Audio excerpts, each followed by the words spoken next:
It's time for Twig This Week in Google. Jeff Jarvis is here. Paris Martineau. We're going to talk about this new Stargate project. Is it just a bit of puffery to boost up the new president, or is there actually something going on, a $500 billion spend to create AGI in 4 years? Wow. We're going to talk about Elon Musk. Is he really the gaming genius he says he is? And then what happens when the company that makes those screens on the Walgreens refrigerators turns them off? I'll give you a hint. Nothing. It's time for Twig next. Podcasts you love. From people you trust. This is Twig. This is Twig, This Week in Google, episode 803, recorded Wednesday, January 22nd, 2025. Dadscrolling. It's time for Twig, This Week in Google, the show where we, for the next 2 episodes, we'll talk about Google, and then it's off. It's over. We're done.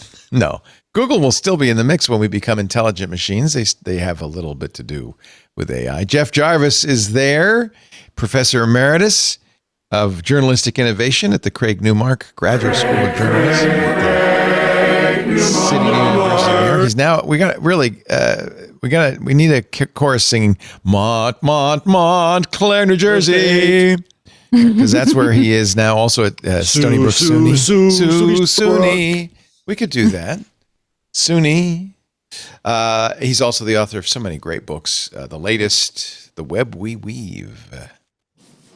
Hello, Jeff. Oh, yeah, he pulls the bookshelf in. It's much easier than just getting an individual book. Just pull the shelf in. There you go. Very nice. Very nice plug. Also with us, Paris Martineau. She writes for The Weekend. Do you have a, you need his little newsstand with the covers, information covers. There's no print version of the information, is there? There is not, but I think once for some anniversary, we made a big hardcover book of a variety of the best articles from the last decade. It looks so good. It really would make a nice book. I don't. It definitely would. We have some incredible art on it. Yeah. You should think about it. Look at The Onion's doing a print version again. That's true. But Ben Collins is a madman. So yeah, no kidding. Hey, what's the status on The Onion buying Alex Jones property? Is that still up in the air? Yeah, still up in the air. As far as I know. The judge sent it back to the bankruptcy whatever he's called, abrogado, and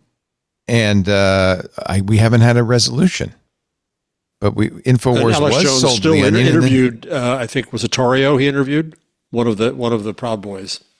Who? The judge? No, Alex Jones. Yeah. So he's still running InfoWars. I think so. Yeah. Do I dare go to it? No.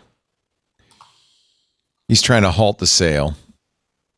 It might. It's just a mess. Anyway, I still wait for the Onion's version of InfoWars. I think that'll be a lot of fun.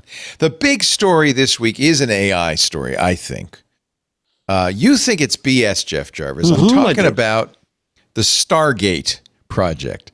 What's hysterical is this is a big announcement from President Trump, OpenAI, SoftBank, which is putting in most of the money, Oracle, MGX. Who are they? They're a private equity company, right? They have $100 billion in assets, and with help from ARM, Microsoft, NVIDIA, and Oracle and OpenAI, the technology partners. To which Elon Musk replies, they don't actually have the money. Show it. This is hysterical. Well, that didn't stop you, Elon. That's hysterical. This was like a big victory for President Trump. And here is his Doge guy saying, right, sure. They don't have the money. The actual results of this is some people say nonsense. Let me say what they're proposing. And then you can shoot it down, Mr. Jarvis. They claim they're creating a new company which will invest $500 billion over the next 4 years building AI infrastructure in the U.S. They're going to start in Abilene, Texas, where Oracle has a network operations center almost done. They say they're going to begin deploying 100 billion of that 500 billion immediately. This infrastructure will secure American leadership in AI, create hundreds of thousands of American jobs. I do question that. That's a lot of jobs. And generate massive economic benefit for the entire world. This project will not only support the reindustrialization of the United States. Are you kidding me? This is the opposite of reindustrialization, but also provide a strategic capability to protect the national security of America and its allies. I mean, what it really is take that, China. You're putting money into it. We're going to create our own. I am referring you now to MG Siegler's Spyglass newsletter, where he's a longtime friend of the network. He wrote for TechCrunch now as a venture capitalist. And he's a little skeptical. He says, why 4 years, the length of Trump's term? Why half 500 billion? Unclear, but it's a nice round number that sounds big. Why 100 billion to start? This actually seems like an amount the group might actually have access to, despite what Elon says. Some of the money will come from SoftBank. SoftBank has 30 billion, but mostly the way Sun works at SoftBank is borrowing. He actually owes $150 billion right now. So he could presumably borrow more. I don't know. That's how it works in the big money circles. You owe a lot of money? Good. We can lend you more. SoftBank, $30 billion. MGX is a $100 billion fund, but they're not all that money is fully available. MG says they also can mobilize more capital as needed. Oracle has only 11 billion in cash. And OpenAI says, cash? What's that? He says they're a money burning machine at the moment. They have some money in the bank, but they definitely aren't going to put it in on this.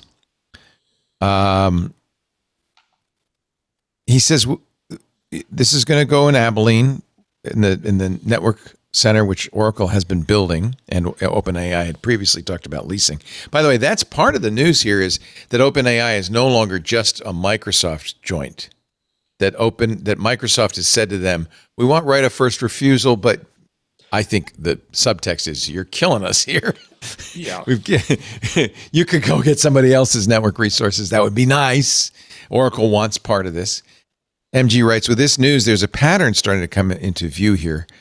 Previously announced deals and projects are getting roped into this, quote, new initiative. He says the Oracle element is particularly interesting because this is OpenAI acknowledging they have a new cloud partner. That's true. So you had the information today saying that Oracle's basically in trouble. Oh, really? Yeah, and it should merge with Salesforce. Oh, yikes. So this plays into it a bit. Larry Ellison's been very buddy with Trump, and that's why they're at the heart of this. But are they really healthy enough to be at the center of all of this? Well, of course, the announcement of this was in the White House at the podium. And you see there the president with Larry Ellison over his left shoulder. That's Masayoshi Son of SoftBank, and Sam Altman. So in the suit. Yeah. So this is the announcement. It's certainly it's a political move. It's a win for Trump. Makes him look like. And by the way, he rescinded Joe Biden's executive order on AI safety, which basically said very little. It said nothing. I don't think that's a big deal. So there wasn't anything to rescind. Yeah. It mainly said, hey, if you're going to be a big company doing AI, you better test it for safety first. Presumably they do. Can't have that, of course. Well, I you know me, I'm an AI optimist, right? And you got sand in your socks. And by the way, I'm going to get the sand guy on the show. Toes. I'm going to book that guy so you can hear his. Oh my God. Yes. Can we are going to have to do a full drum roll. We'll both come in our beach finery. No. He's got to come on with a paper bag. Voice modulator. He'll have a voice modulator. It's what's my line. Yeah. Yeah. That's you don't remember that. I don't think you know who this guy is, to be honest. But he will sound like this. Peggy Cass for $20. He's an so this, my friend, is an AI accelerationist. There's all sorts of people. I am kind of more of that opinion. Like, look, let's see what happens. I don't think AI is something to be feared, and I think it is I think we have a shot at superintelligence at AGI. I don't see any problem with pouring billions of dollars into this. Who's going to lose if it fails? That's up to the investors. Yeah, that's up to the investors. Just they investors. Can pour as much as they want in. And I don't think it's a mortal danger to us. But that's the thing, is these AI jerks keep on saying, we can destroy mankind. We're so powerful. Well, we're going to have a PhD scientist next week. It's just such crap. And I'm a fan of AI, and I hate how they ruin the field with all their macho testosterone-filled BS. Well, I also worry that, look, this just is a lock-in for these giant companies. But, and I mentioned that on Windows Weekly, and Richard pointed out as correctly, yeah, but who else is going to do this? You're not going to start it up in a garage. These are very expensive projects. It's like nuclear fusion. It's not just any old guy on the street going to invent it. Mistral is doing very well with not that much money. DeepSeek is supposedly doing well. We've got to decide whether we leave it or not. You can do a lot with the open source models from Meta. No, this is not necessarily. Okay. Meta calls it open source. Well, okay, open. But it's Meta. Fine. That's a big freaking company. DeepSeek is what, China, right? Yeah. I've heard they're pretty big. Mistral, Monsieur Laporte, is French. Have you used Mistral? No, but I've used things that use it. Yeah. I think there is a point to scale in this anyway. But I just think it's hysterical that Elon Musk is now subtweeting this with, they don't have the money. SoftBank has well under $10 billion secured. I have that on good authority. And then Altman responds to Elon saying, wrong, as you surely know. Funding secured. Altman says, want to come visit the first site already underway? This is great for the country. I realize what is great for the country isn't always what's optimal for your companies, but in your new role, I hope you'll mostly put U.S. first. I just love it when these guys tussle. No, I don't. Don't you love it when these guys tussle? Pipes. Of course, Sam and Elon have been feuding ever since they founded OpenAI. What do we think? What's now that we're firmly in the Trump administration? What do we think is the over/under before this whole tech boy bromance blows up? Vivek's already out. Vivek's already out. He's, I would say, arguably part of this. Like, he's peripheral. We've got all of these big boy tech CEOs, and big VCs, all standing together for the inauguration, all patting each other on the back in these sort of press conferences. When do we think that all starts to fall apart? Because it can't go on forever. Sam Altman said, we wouldn't be able to do this without you, Mr. President. So I think a certain amount of this is what we've seen throughout Silicon Valley, which is bending a knee, right, to the new administration. Entirely. I mean, it's the same thing that TikTok was doing. But I also have to say, I don't think Trump understands this. He thinks Spain is part of BRICS. I mean, I don't think he really understands any of this, but he sees this as a good thing, and it's probably going to get him some money. They'll invest in Trump coin. But fine, I think he's being played a little bit by these guys to get this thing off the ground, because I think it is important, don't you? What is the U.S. government's responsibility with this? What did Trump have to do with the launch of this? Why couldn't it have happened? He says, I'm going to help a lot through emergency declarations because we have an emergency keeping AI in the U.S. He also says he will grease the skids. Government will make it possible for them to get the production done very easily. So you know what? It's good to have the president on your side if you're doing something like this. I don't see any taxpayers' money going into it, so I don't have a problem there. This is these big companies and investors putting in their money. I think of it as a moonshot. Fine, but I think Paris just asked the exact right question. This is investor money. They can put their money into it. They can make their own choices. I don't see what the government role is here.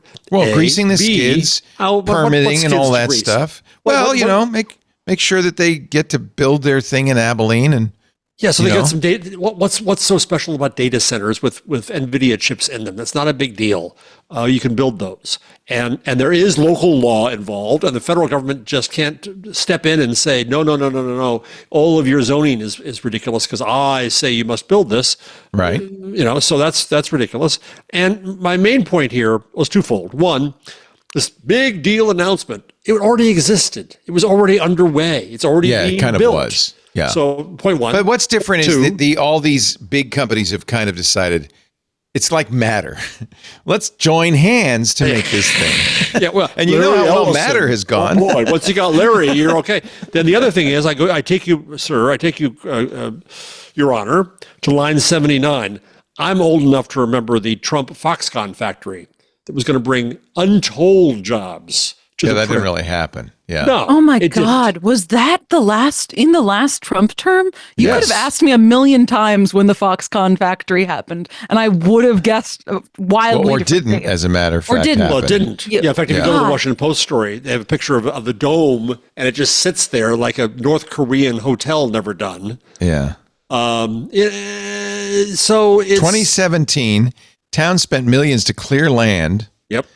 Foxconn had committed billions, but never spent any money on it except for building the orb. And I mean, so many no people jobs, got by pushed the out of way. their homes because their Yeah. land was blighted as part of this. Yeah. Yes. Hey, Sam Altman, you want an orb? You can have a big orb now. Yeah. Doesn't he build it already have there. an orb? Isn't he orb Locally, guy? and this is what He's a noodle concerns me, I guess, about Stargate. For that project, local and state governments spent $500 million to buy land, bulldoze houses, build infrastructure. Yes, that's greasing the skids to the taxpayers' expense and detriment. Yeah. With nothing, no accountability, and nothing happened. So why do I look at this with a jaundiced eye?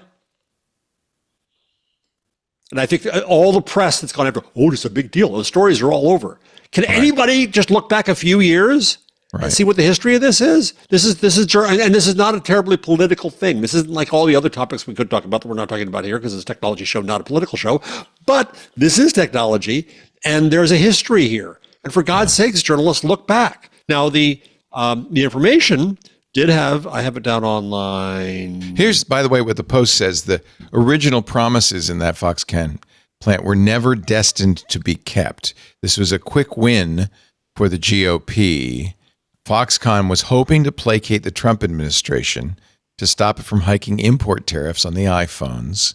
So this was very similar in the sense of currying favor with the administration. Get a press release, get a shovel in the ground. Yeah. I mean, and I think that's the thing that's so striking to me about all of this is that it is kind of astounding how early on, like we are in week one of the Trump administration, and all of these tech CEOs are trying their absolute hardest to, I don't know, curry favor with Trump in the most blatant and simple way possible. Like, it's not even particularly complex or like involved. It's just they're like, well, if TikTok all they want to do is give him thanks money, to you, Mr. President. Yeah.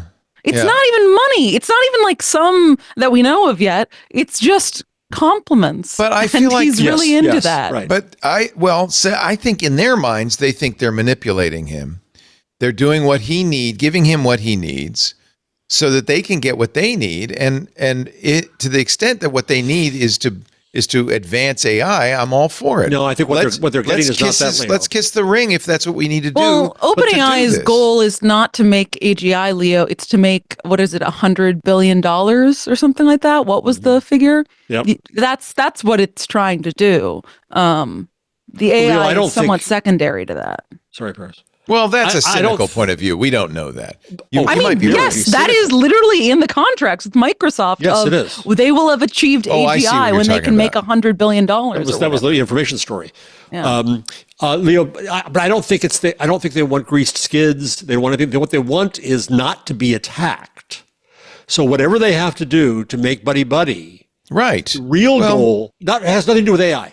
It has, don't come after us, don't regulate us, don't do other things, don't cause investigations, don't consider us Silicon Valley, we're your friends, we'll be okay, lay off, pay attention to somebody else. That's the goal of this. By the way, credit where it's due.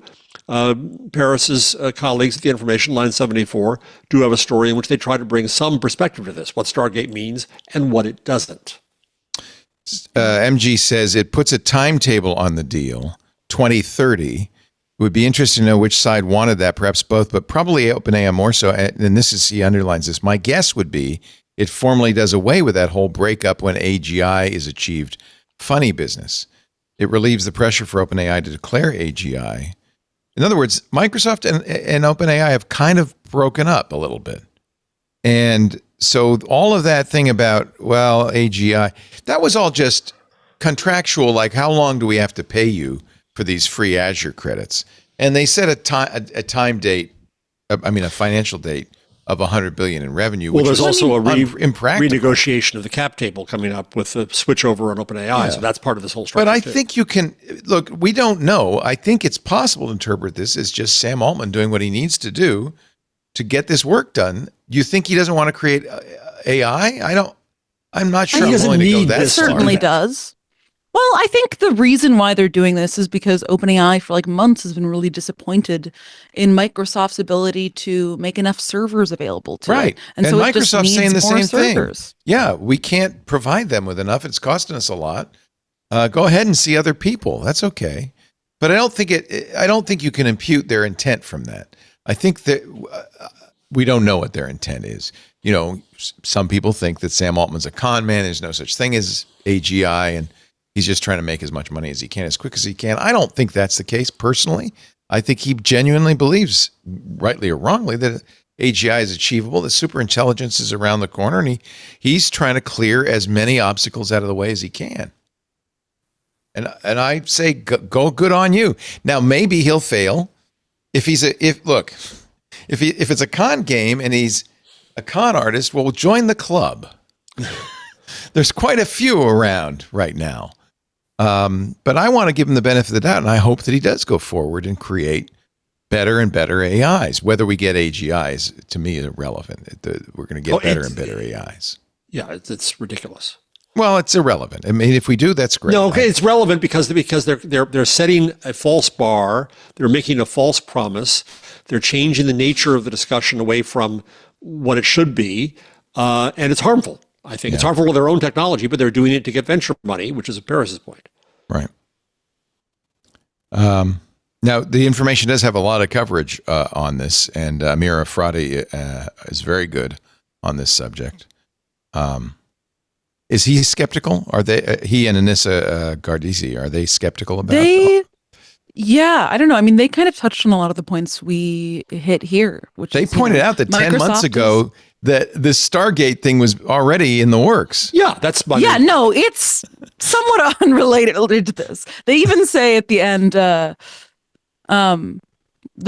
Trump, who announced all of this, that basically all these CEOs that went out of their way to thank Trump, saying that Stargate could never happen without him, but they didn't elaborate. And one answer is that, like, it's just like you said, maybe cutting through red tape. Yeah, maybe it's just a little bit of a kiss the ring. You know, some people have pride. Some people are willing to bend the knee. And a pragmatist like Tim Cook or Jeff Bezos or all of these guys, they're pragmatic. They're saying, well, if we need to bend the knee, we'll bend the knee. And no harm, no foul. I'm curious, there's going to be a new one in 4 years. It's not a big deal. It's worth noting also that Go ahead. Sorry. It's worth noting that Oracle's partners also broke ground in Abilene, Texas last year. So this has been going on for a while. Yeah. I think this is new information, though, Jeff, that Oracle may be in trouble. I think that's interesting. Well, before you go to there, let me just ask one question here, because Microsoft, I want to talk about both companies. Microsoft is largely out of Stargate. Microsoft is the one company that wasn't at the inauguration. Partner. Yeah, they're a tech partner. Right. So have you talked about this on Windows Weekly, where Microsoft stands in the administration? They don't seem to feel the need to go bending the knee. Like every other big company is, but they're not, are they? That's an interesting point. Yes, Satya Nadella was not at the inaugural.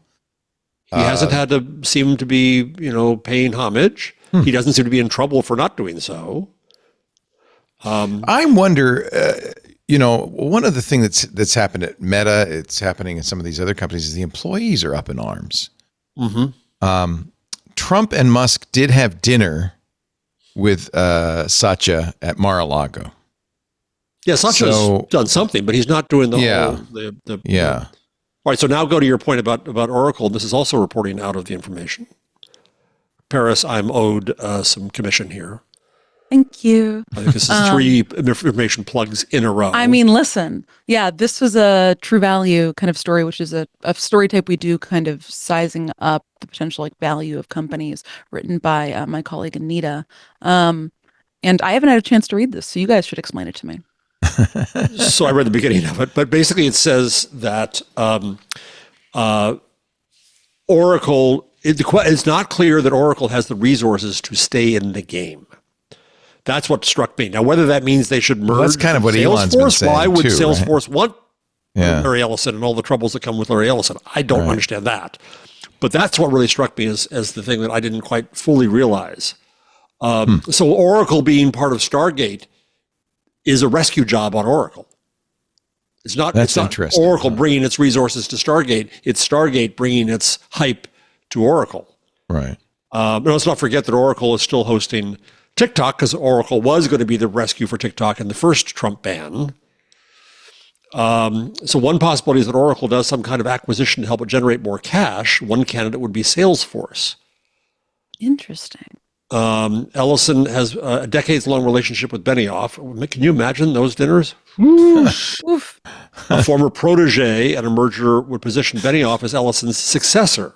Do you think what's it's more like successful Do here? you think it's like they're like sitting there with cigars, planning how they're going to run the world? Like what at that point? That's what Benioff, and I've seen him do it at Davos. He is a major mocker at Davos. Huge. I gotta tell you, his party is the party of parties at Davos. Well, why is Salesforce not involved in this Stargate thing?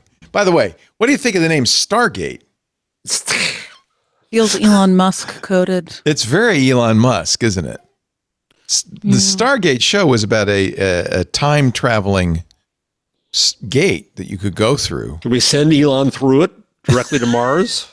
Get rid of him? I don't know. All right, let's take a break. I don't know if there's much more to say about this. This is one of those things where it's interesting, could mean something, could mean nothing. It could be the Foxconn plant in Wisconsin. It could be Skynet. It's unknown. And by Skynet, I mean the beginning of the Terminator. You know, like this is where the machines take over. And when I'm 90 years old, I'll say, there was one thing I was wrong about. That was Stargate. 2030. That's only 5 years it. off. 2030, you won't be that old. No, it can be done by then. So Stargate wasn't time travel. Where were they going, Mo? In Stargate, they were going somewhere, weren't they? It was a portal to another planet far away. Another planet. Oh, well, good. Elon, I was Mars, confusing it with the show of my youth, Time Tunnel. Yeah. Very similar. It was a Time Tunnel? Do you remember that? No, I just think that's a great name. Oh, what a great show that was. It really sounds like it's from the 50s. It does. I mean, I'm assuming it's black and white. They got a big paper tunnel and they're like, that's time, son. Oh, no. It was two guys. It was a little bit like, I mean, it was the same idea. It was 1966 to 1967. Here, I'll play you just a little teaser. The special effects are going to be really crappy. Here we go. The Time Tunnel is an American color science fiction TV. Oh, this is some guy narrating it. There's the Time Tunnel, right? Oh my God. Yeah, Better than I ever could have they jump imagined. into it, and then they go somewhere, right? Okay, wait, I'm going to watch this. It's such a good show. It's so I really have just cornball. got to make a good list of all the shows you guys Bad guys come through the time tunnel. So is it Quantum Leap? Get them. Is it Quantum Leap? Is that the idea? It's basically the idea is Quantum Leap, yeah. But it predates it's also it. it's Man from U.N.C.L.E. with time travel. Yeah. That was that same era, right? Yeah, yeah. And then they get to go, it's fun because it ends up, they go to different, it only was a season. Wow. They go to different places. But it affected your life, Leo. Leo, probably it did. because I'll of never time forget travel, it. You decided to go into technology. Here's the You theme. wanted You to want to hear jump the in theme? the time tunnel.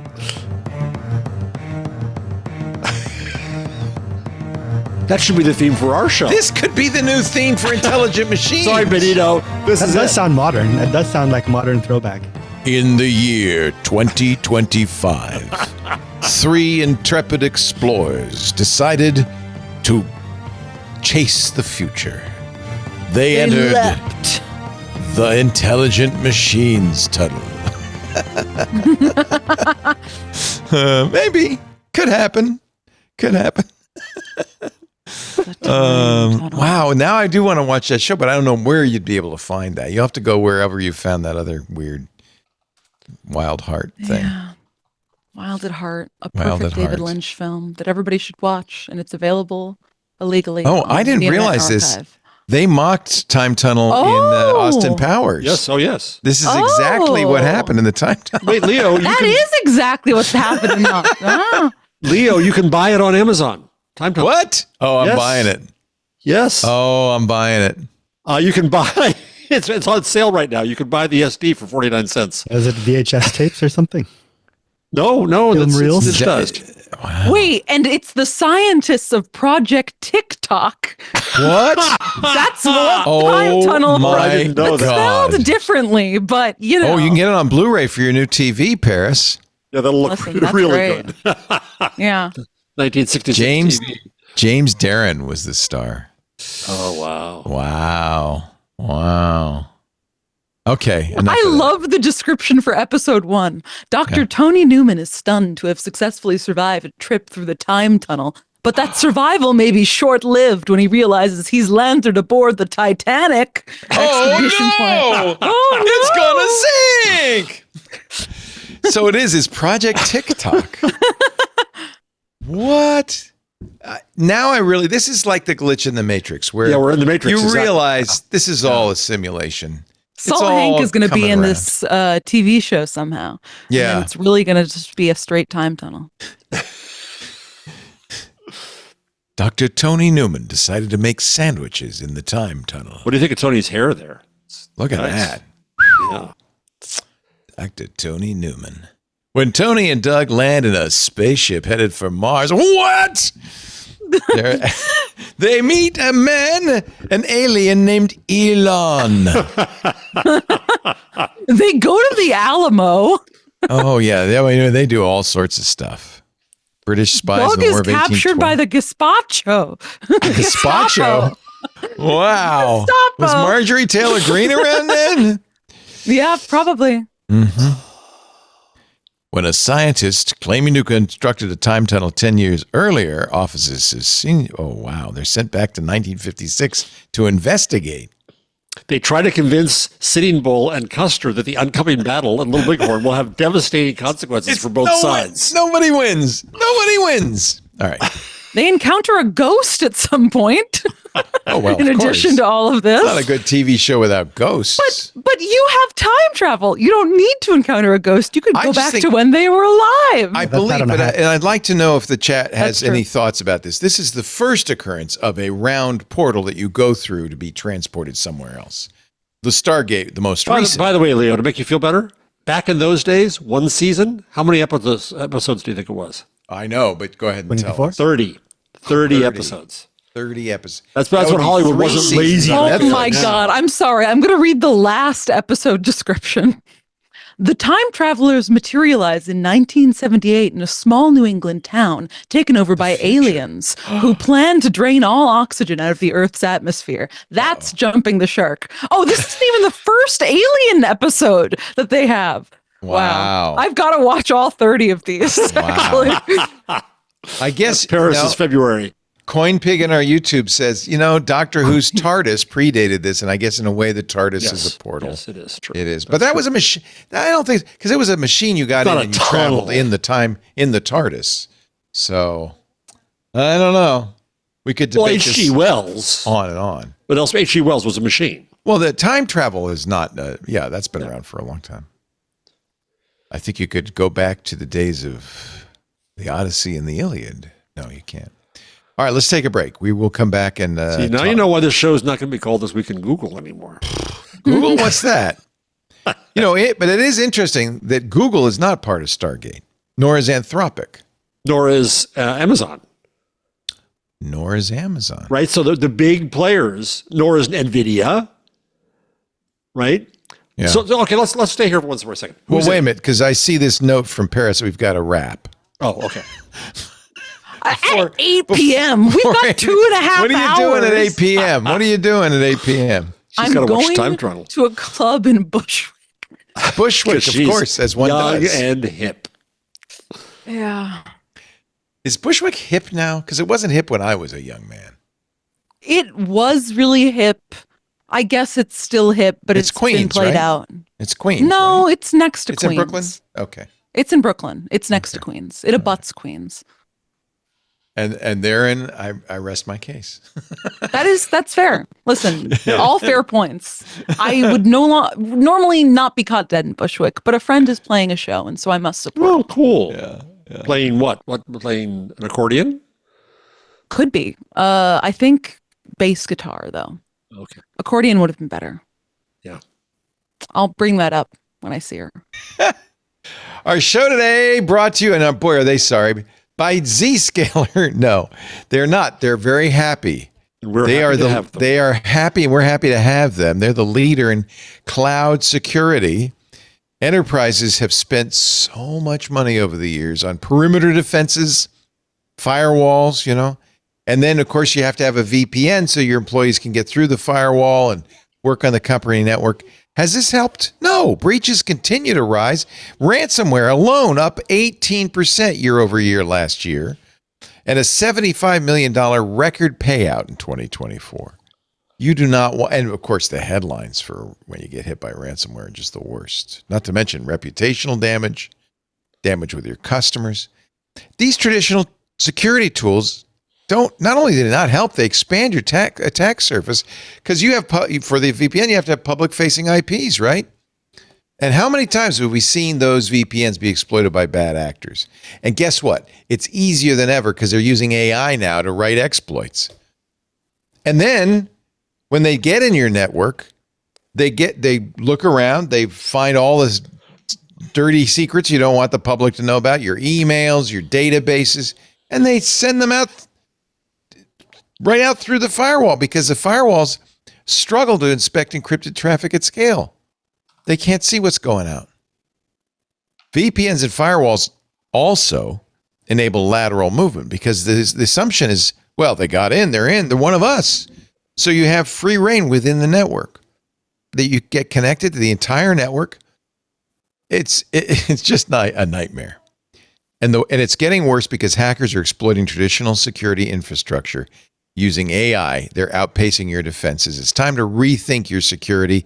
Don't let the bad actors win. They're innovating. They're exploiting your defenses. Zscaler Zero Trust Plus AI stops attackers by hiding your attack surface, making apps and IPs invisible. There's nowhere to latch on to for the bad guys. They also eliminate lateral movement inside the network because users can only connect to specific apps, not the entire network. And they're continuously verifying every request, every access based on identity and context. This is the way. Simplifying security management with AI-powered automation and detecting threats using AI to analyze over 500 billion daily transactions.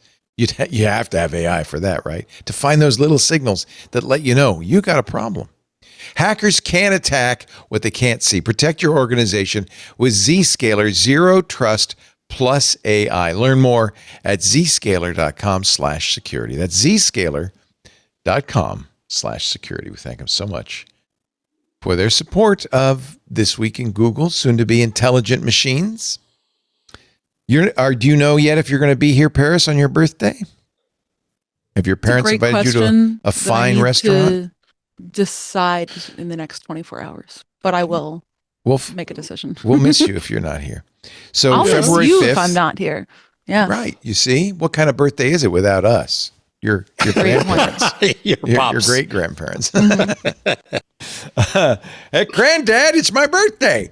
So that's 2 shows hence. We've decided to eliminate I think it was really an anchor. And when we started the show 800 episodes ago, it made sense. Say This Week in Google. They were changing the world. But they've less and less. They have a lot of others, but they have a lot of others now going on. More interesting. Yes. And actually, I'm very interested in intelligent machines. We should say it's not just AI; it's robotics. It's computing at the edge. It's the internet. It's big tech companies also. We're still going to talk about a lot of the stuff. Still big tech. Yep. Google has decided. A question from the chat, though, briefly, yes. is: are we going to?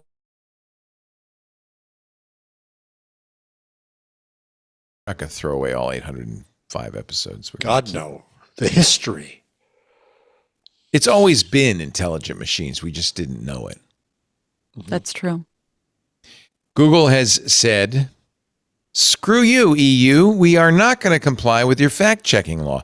I'm a little bit on their side in this. Oh, yeah. Google has never done fact-checking on search results. That's nuts. But the EU says they have to in order to comply with this new Code of Practice on Disinformation. It started as a voluntary set of self-regulatory standards to fight disinformation, but soon will become mandatory. I have to say, I think the EU is damaging itself by really trying to regulate these companies. Oh, whoa.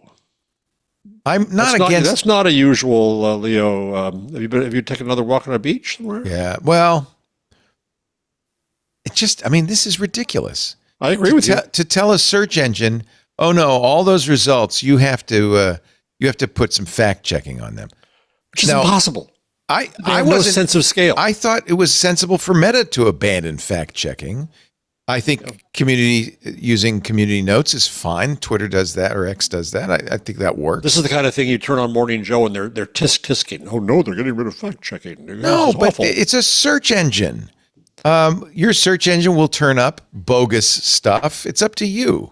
And fact checking, lots of research is saying it doesn't work very well, even when it happens. Yeah. And you don't want an official truth, which is what Zuckerberg has always said, and I agree with that. Google is using community notes on YouTube. I didn't know this, but they say certain users, not all users, can add contextual notes to videos, and they think they're going to do more of that. Google will continue to invest in current content moderation technologies. I didn't know they were doing that. I want a search engine to be completely agnostic. I want it to be an index of what's on the internet. Well, it has to make judgment because it has to. I mean, this is go back to our old friend Matt Cutts.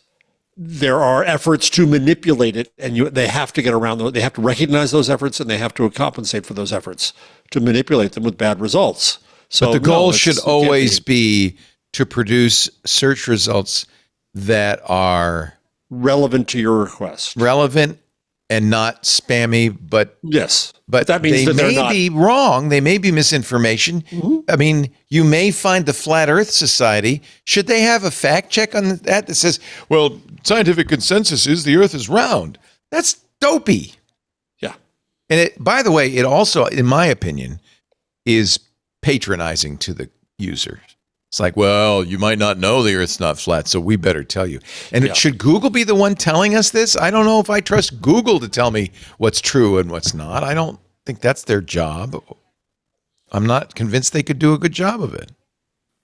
PageRank makes a lot of sense, the way it was construed, which is that pages in the old days rose to the top. This is Larry Page's insight, was brilliant.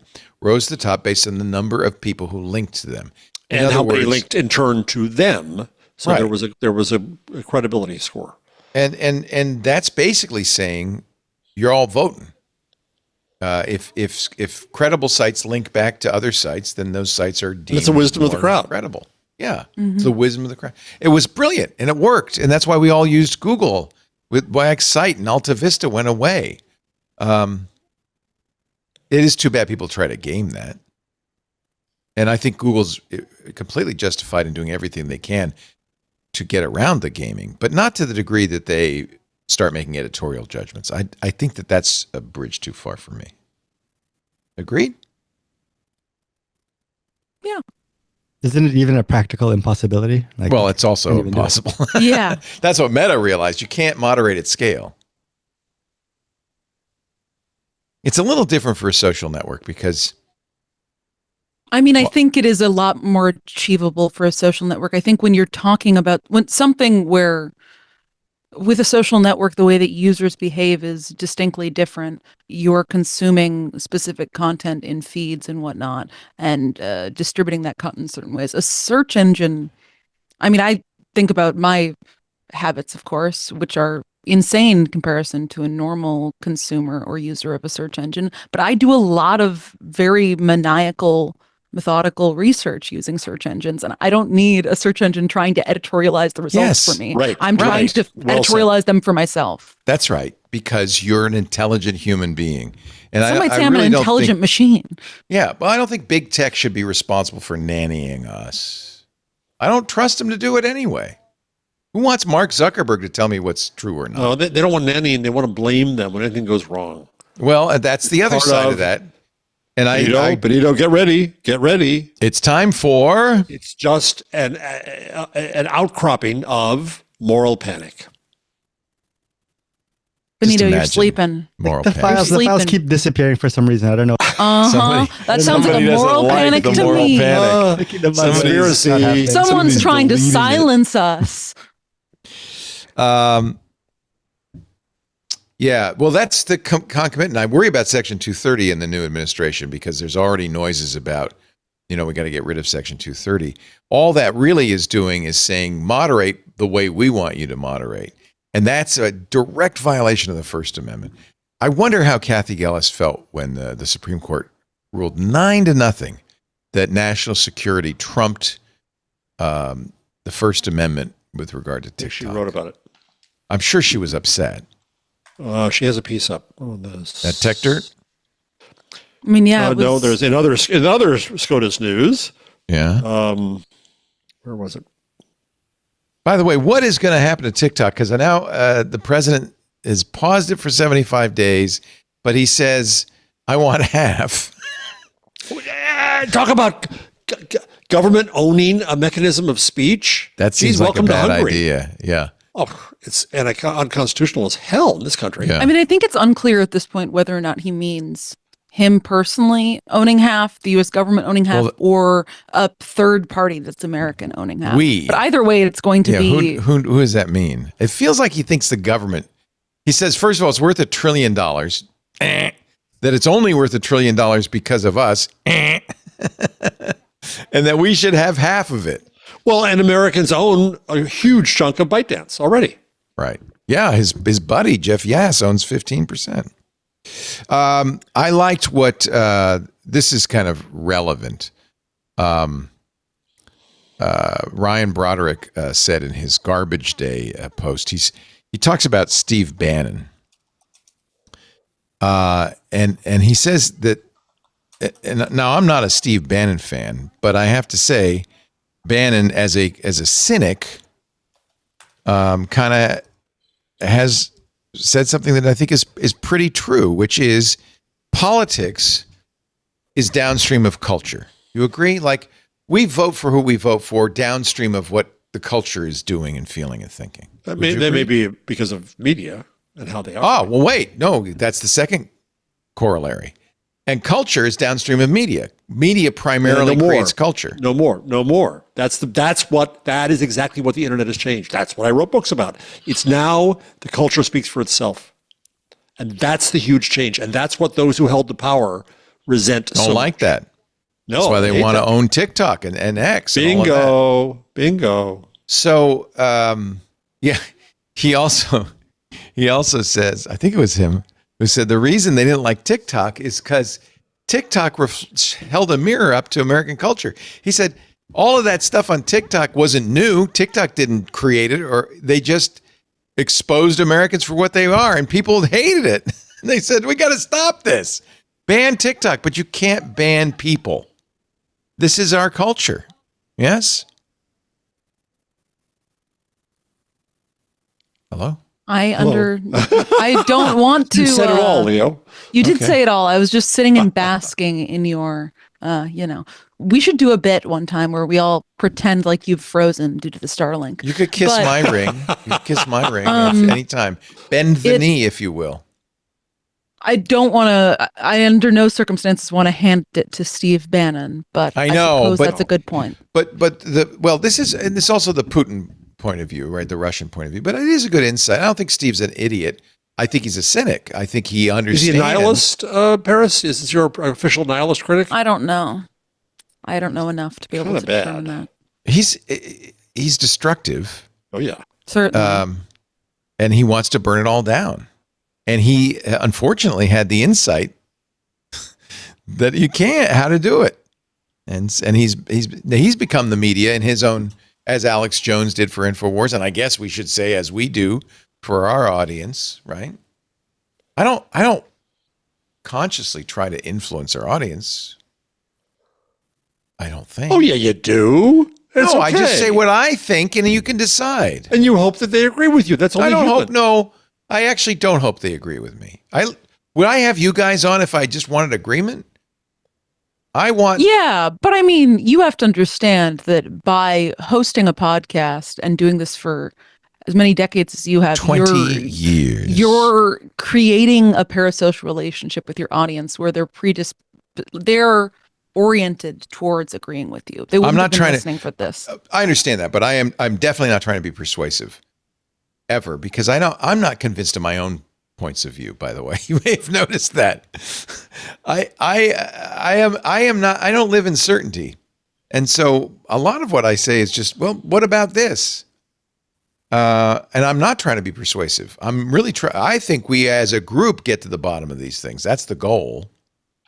And I do think that's one of the most interesting things about, I don't know, being on this show and hearing your opinions wax and wane over the past year is like, and I mean that earnestly, is like, it's a very unique and, I don't know, dare I say, it's like special thing to be able to speak confidently about things, but then also be open to change your mind. Yeah. I am, though, I should say, selling buttons that WWLD. What would Leo do?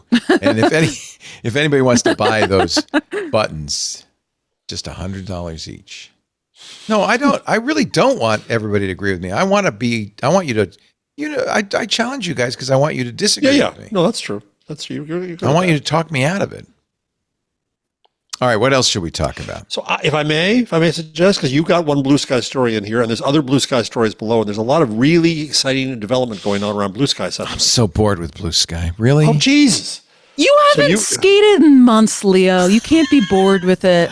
I skated a month ago. How many skeets does a man... By the way, I was watching MSNBC for my sins last night, and it was the handoff between Rachel Maddow and O'Donnell. Lawrence O'Donnell. He just said that she convinced him. He's on now.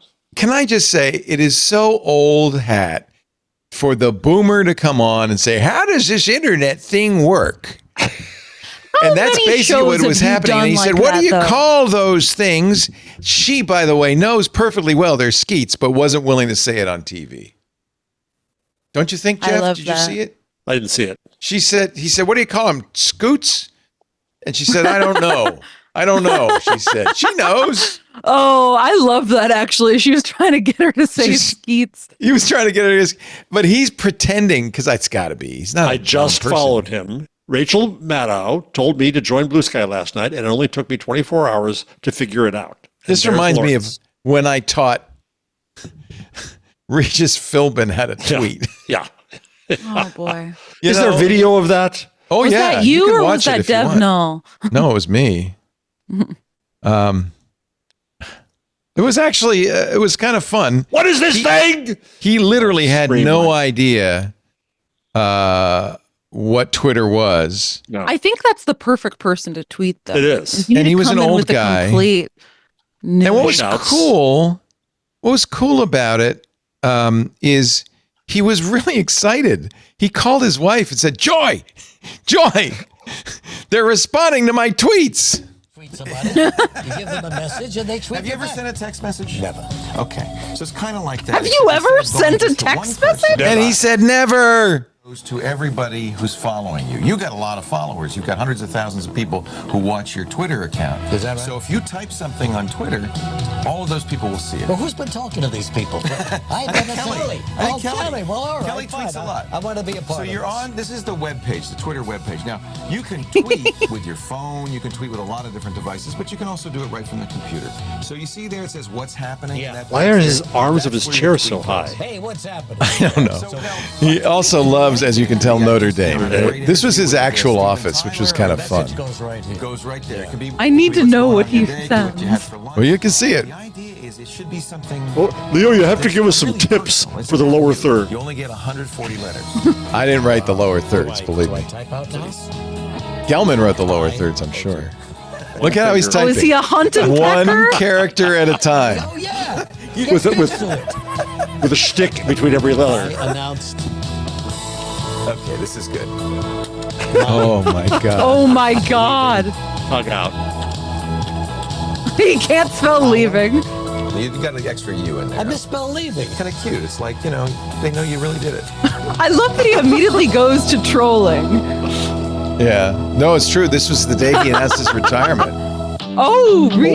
Yeah.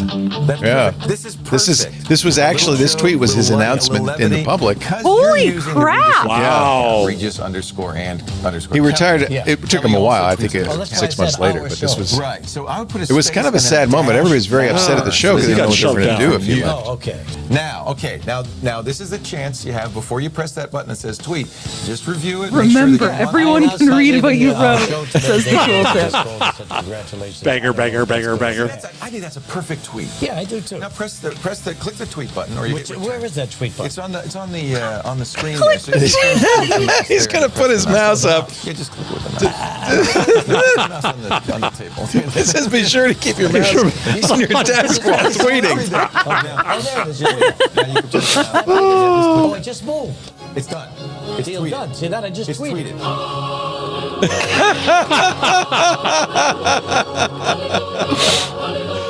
I'm sorry, the sound is so off. I don't know what this is going on with the Send a sync. But picture, and I'll show you how you can send a private message. so he did after this. I mean, he really did do that tweet, and he literally got, because it was already the Regis and Kelly account. There are hundreds of thousands of people, maybe millions, following him.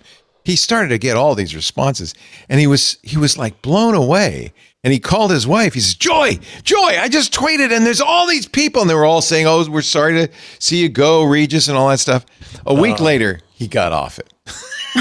Because I think he Twitter realized experience. it wasn't just going to be people saying nice things. It was everybody. It was There's people. a Regis account on Twitter, 17,000 hours on TV and counting. Well, he's Just passed, try and so- stop me. I don't think. Joined December 2013. Oh, well, that was about that time. Yeah. Last tweet is 2017. Yeah, this was 2011, February 1st, 2011, that I taught him how to tweet 13 years ago. And he's passed a few years ago. He was a great guy. I really Regis is liked great. Regis. Yeah, he was a sweetheart. Regis. And Kelly How Lee, many not so much. celebrities did you teach basic internet skills to? that's the only one. Really? I feel like this where is would I something meet you probably. celebrities? They're not. I the feel like grocery this store. is the sort of shtick that you would have done more. I more could have often. if I had moved down. I did a radio show in L.A. for years, like 18 years, and if I had moved down there, there probably would have been some people. There are guys down there. I met a few of them who that's what they do. They teach celebrities how to use technology. I don't think we need that anymore. That's what I was saying with this whole Lawrence O'Donnell thing is stop playing the dumb baby boomer who never heard of an internet. That's old hat. Yeah. You don't need to do that anymore. People know it's okay. In the chat, I just put up the new card for intelligent machines. That would have been good when I was blonde. That's good. Don Rickles, Regis Philbin, and Paris Martineau. Yeah. Which one am I? I think you're Miss Piggy. Miss Piggy? No, that's you. That's you. I'm joking. I'll be Rickles. He looks kind of out of it in that. All right. So what else do you want to talk about? Jeff? Blue Let's Sky. take a break. So You're Blue Sky. watching. Hold All right, on a we'll second. come back. Blue Sky. We started about it, but we'll finish. I'm turning into Regis. Much exciting I understand. news. When you get Amazing to new 80 things years happening. old, you're like Regis. He would go, Leo, what's a gigabyte? What is a gigabyte, Leo? I'm turning into that. I think I am. You're What's watching. a scoot? What's a scoot? What's a scoot? What do you call it when you scoot? Is it scoot? You're watching This Week in Google with Jeff Jarvis and Paris Martineau. We're glad you're here. So by the way, it is skeet, is it? Or do we? No, they hate. Well, Jay Graber. Jay hates hates it. The company of Blue Sky hates skeet. But what are you going gonna to do? Skeet, though. It's skeet. They don't like it because it's vaguely pornographic. Well, it is and- definitely pornographic. Oh, really? Oh. I mean, yeah. I'm not going to explain what it means, but it's definitely See, pornographic. that's one But- thing that will never die is explaining to baby boomers what sex is. That's good. Yeah, that's going to Yeah. be good forever. Forever. That one never goes. So it's sexual. Skeet is sexual. Yeah, do you want me to expand? No, I'm just curious. I just want to know. Yes, it is. It's Is it definitely related to sexual. Oh. Haktua? Well, it's kind of related. I mean, in a way. Never mind. Stop. Cause and effect, I'd say. Stop right there, folks. Use your imaginations. I am going to do some content moderating right now. All right. So what's the news on Blue Sky? Which, Well, you have again, one I will thing. reiterate, I'm bored with it. They're trying to Love it. recreate Twitter. No. We don't Well, need no, they're Twitter doing anymore. more. It's like Twitter, but better, honestly. I still have fewer Twitter followers was- on Blue Sky Twitter than was I pretty do good on in Twitter. its day. I'm not talking about modern yes. X. I'm talking about old Twitter. I'm talking about prime Twitter. It's Regis got that Philbin juice. era Twitter was Yeah. pretty good. I don't know. So, I all right, get so Blue incredible Sky. engagement on Blue Sky. Yes, I agree. And Twitter is going way downhill. Blue Sky has its own photo version, and now Mike McHugh, who we like, has created SkyTok.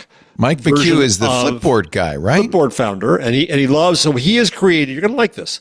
He used ActivityPub to create a new social browser called Surf, and he used that on the spur of the moment to create SkyTok, a Blue Sky TikTok, answering Mark Cuban's challenge, because Mark Cuban said, "I'll invest in somebody to create a startup to compete with TikTok when it disappears, it gets ruined." Sky Talk is what he's calling it. Yes, it's not open for everybody yet, but he built it. It's line 93, and you can go see and that. it's Surf is the Surf is the that- platform. very that he created. interesting. Yeah, and Okay. Surf is built on ActivityPub. At Proto or ActivityPub? I think it's built on ActivityPub. Let me Because see Blue here. Sky is using the protocol.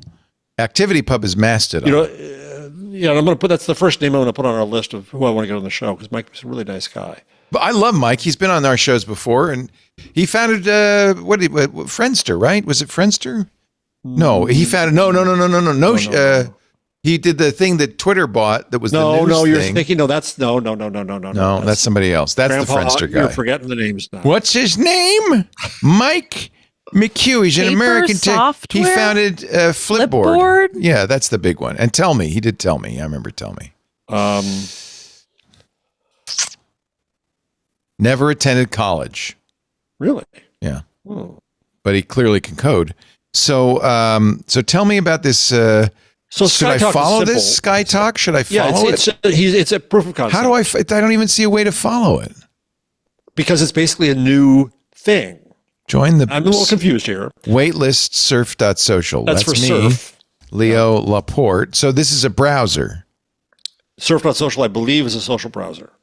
I believe. Okay. I'm also on the way. Do you have an existing federated account? Yes. Mastodon. Yes. Blue Sky. Yes. Threads. Yes. Flipboard. Well, I do, but I don't. Wait, SkyTalk, the list you just put up is just a list of videos? Is this different than Blue Sky recently rolled out that you can add a video? Yes. Add a video tab to like your sidebar or the lower bar on your phone and just basically have TikTok but of Blue Sky videos. So to do this, you follow videos on Blue Sky with hashtag SkyTalk.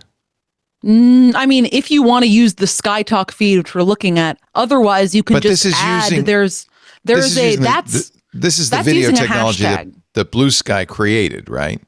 Yes, but there's Okay. a different way to get these videos other than just doing the hashtag SkyTalk. Like they recently announced that they're going to just have you can see on your left-hand side of your screen that you have a like bar with all the different sections of the website. They're adding one that's going to be a video one that you can just over open here. up and and then it'll just be native like TikTok. That's actually smart. I would feel much better if they made at Proto. I mean, if they really released it and allowed people to federate.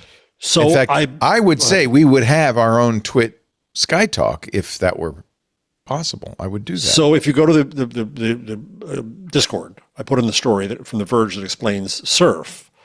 The app sees three kinds of feeds: anything from ActivityPub, which includes Mastodon, Threads, PixelFed; anything from AT Protocol, which includes Blue Sky; and any RSS feed. So it is just a feed reader But it's a feed the reader with Fediverse activity client. pub and You can search proto for feeds by built-in. topic, publisher, or creator. You can curate your own feeds by combining with other feeds. Then you can share those feeds, which other people can combine and recombine.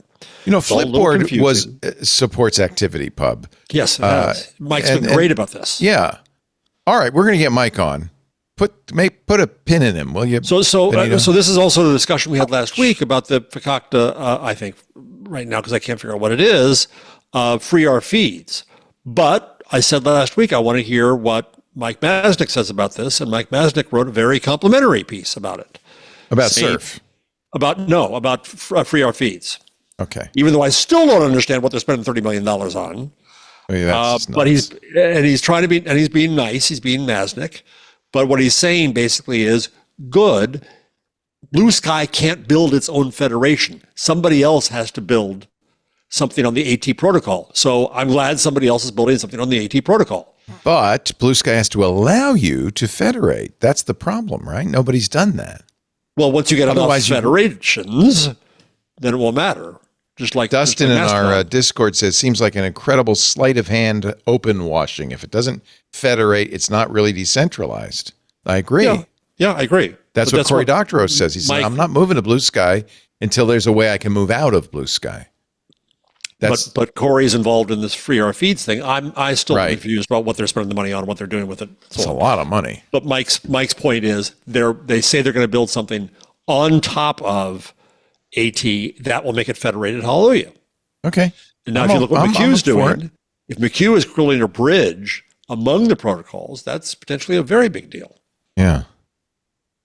So I've applied. You have to. It's a wait list right now. I did Got too. a I nice need to email website. Mike and say, can I get in? Knock, knock, knock, knock. Our social connections have been locked up in separate self-serving social networks.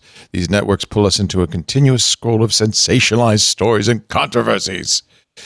Well, that's what we want. I would like to point out that's what we want. That's what people makes will people use it. That. Yeah. I mean, you don't want a boring feed. But you want more control to not be. Because block doesn't work anymore on Twitter. It's really awful. I'm so happy on Blue Sky because block actually works, right? Well, you know, there is, Difference. and these movements come and go, but I see this on Reddit. More than 1,000 subreddits have now said no more X links on our Huge. subreddit. Huge. And to be clear, he means links to x.com, not cross links, which are often Right. referred to as X links, which That's I so thought good. the first X is the worst name. I thought that the first 5 times I saw that announcement in Reddit, and then I realized, oh no, they're talking about x.com. Yeah. X, the everything platform. You can't put a link to an X post on these subreddits. And I think that that's good. Yeah. I think the Nazi salute sealed it for a lot of people. Even though Yeah. you could credibly say no, he was just doing the Roman thing. As Die Zeit said, a Hitler greeting is a Hitler greeting is a Hitler greeting. Yeah. But we're not political here, so we'll move on. But Well, it's germane, if not German. it's Elon It's Musk. not German, yeah. Oh, all right. So surf. Okay, but you know, when I go back here to Blue Sky and I look at the Blue Sky, what does he call the new SkyTok. SkyTok? It's boring. Yeah, he was a proof of concept. He's trying. He put it up really quickly to say, Yeah, in it works. response But to I'll tell you why it's Cuban, boring. I Because can do there's it. none of that stimulating controversy. Right, it's got to feed. It's got to keep it going. It's got to keep not controversy. No.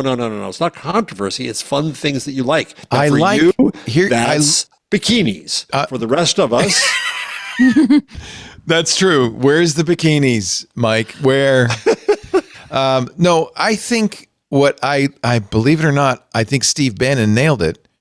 This needs to reflect our culture. This is how our culture is created. Movies at one time, TV at one time was our culture. You know, when everybody went to work the next day talking about Johnny Carson, that created a culture. Now I would very much like to see that in a social network. but there is no. But here's the thing, Leo. This is And that's what why I've Black devoted- Twitter was so important, right? Yes. Oh, speaking of which, I want to plug a friend's book just out. Meredith We Clark tried to tell y'all. is the expert on Black Twitter, and her book just came out from Oxford University Press. Meredith is a brilliant professor. She's who's black, now I at hope. UNC. She is black. Okay. And she and others wrote the key paper when I held the Black Twitter Oh, that Summit. event. Yeah. She was the key organizer for Good. this. Okay. She's brilliant. I just got it. It just came. So I recommend highly. Meredith is brilliant. I will read that because it's culturally, I think, fascinating. But here's the thing, Leo. This is why I devoted the last 10, 15 years And I of my was a life member to. of an earlier diaspora on Twitter. It was called Geek Twitter. Right? And that really was real. Right. But here's the key. Culture was synonymous with mass. And Yeah, that's that's what's wrong. odd. That's Yeah, what's that's what's wrong. gotta And go I away. celebrate Yeah. that. And so there's going to be no single unitary view of No, putting- that's TikTok, saying though. That's culture. That's why TikTok is so great because Because if it's you're a- in the it's a Tide Pod million eating culture, cultures. that's your culture. Right. You know, whatever it is. And I'm being facetious, obviously. It's mostly very positive. It is. I And love it's it. scary. It's How scared. did you feel government. during your 12 hours of no TikTok, Leo? Did your hands shake? No. Paris. No, I didn't really miss it. But I have to had say, nothing- Instagram is not a good replacement. Instagram Reels are not a No, replacement it's- for TikTok. I'm going to admit it, I can get Paris. behind that. I was lost and had nothing to do on the toilet. I was about to say, are you one of those people that accidentally opened up TikTok like 3 different times and then realized it was... I didn't do that, but a lot of my friends did. Every morning. Wow. Yeah. No, I knew it was down, but it wasn't down that long. It was down. It went down No, it was for down for us like in 12 California hours. at 7:30. We were watching the football game, and Lisa's ex said, "Where's TikTok?" And I went, "What? It's down already?" Because I knew it was going to happen. I thought it was going to happen at midnight or something. Yeah. And then the next morning, Lisa says, "It's back." I said, "Oh, I didn't really miss it." Now, is it back as it was? How do you weigh in on that? Because some people say, "Oh no, this is a new pro-Trump TikTok." You can't search for instance, anti-Trump content. I don't know if that's true or not. There are a lot of spurious stories. There was a story going around that Instagram was auto-subscribing you to J.D. Vance's account.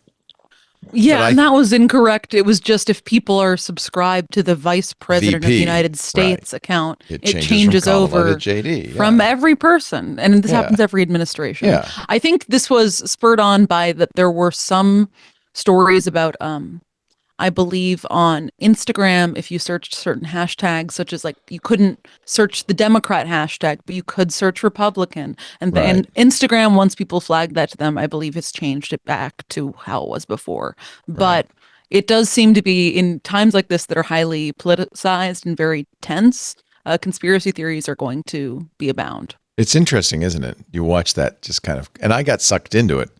My ex sent me a text saying, I was just auto-subscribed to J.D. Vance, and I actually mentioned it on the air, and then I realized, oh no, she was probably following Kamala. And that just automatically transferred. There was a rumor that we all got subscribed to Trump on Facebook. Same thing, probably, right? Probably. Was POTUS instead. Yeah. POTUS. Well, you couldn't unsubscribe from it, but I wasn't subscribed to it. So. Well, let me, what would be, I'm going to search TikTok for an anti-Trump. I'll write hashtag F Trump. How about that? Let's see if I can find that. That would be negative, yes? How do you search on this thing? What do they call these? Scoots? Scoots? Scoots? Toots? Toots? You hop into the time tunnel is how you do it. And you try to act like you're 30 again. Well, let's see. They're probably because of the profanity, they're not going to give me results there, I would imagine. Oh, no, they did. Oh, yeah, I'm seeing quite a few. Okay, so that's BS. That was not true. There's plenty of anti-Trump stuff. All of it with the same hashtag. Wow. Okay, so clearly they're not banning that. Yeah, I mean, a lot of it is overblown. I know think you that if we're can't. going You to can't search for see- Tiananmen Square. I understand that. That's fine. I don't. I mean, yeah, it's more permissive than Red Note. That's the one thing I missed. I didn't even try Red Note. I didn't either. I knew I that wasn't was planning. that was a protest vote. That wasn't sincere. Yeah. All right, I like Mike McHugh's surf. We're going to get Mike on. See, That's good. and you doubted me. Come on, You you're tried going for surf, but not blue sky?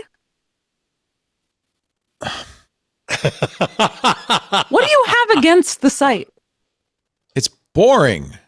That's a user error. You're not following Yes. the right people. No, it's people talking about blue sky. No, that's so past. No. That's so past. Use this thing. It's called Sky Follower Bridge. You can just type that into Google. You log in with your Twitter account and your Blue Sky account. I did that back in the way back. Well, I did that when I first maybe joined. you need to do it again Should I do it because again? it sounds like it'll go kits? through and help you follow everyone you follow on think Twitter. Mostly I'm just done with this kind of incessant, like, here's what I had for lunch crap. No, it's not. Oh, jeez, Grandpa. God. You're following the wrong guys. Wait. Yeah, you were giving hell to Lawrence O'Donnell, and at least he's open-minded. At least he's like, what's a tweet? He just arrived. That's why. Anybody who's been through this, it's like, we don't need this. But yet we have our culture. We have Discord as my culture. We right? have These our are my culture, people. says man looking for every other option. All right, navigate and starter to pack. Twitter. And there's a Twit starter pack. Yeah. We're all on it. You're on it too. Do you follow the Twit starter pack? Of course I follow them all. Look, I follow a lot of people on the Skeet Town thing. I follow Town USA, 763 people on Skeet Town USA. And I've posted 45 times, so don't knock it. Oh, God, you're just so... I've posted 885 times. Jeff, how many times do you guess how many times you think you've posted? Don't look it I up. don't have anything that important to say. What are you saying? Wait, guys, guess how many times Jeff has posted? 23,000. Just during the show. I had 885. Jeff has 8,000 posts.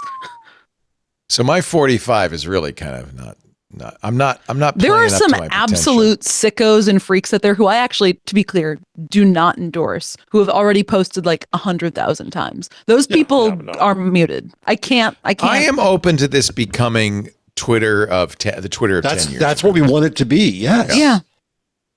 But again, they need to have Federation. Although Federation will then give them the same problem Mastodon has, and people don't like Mastodon.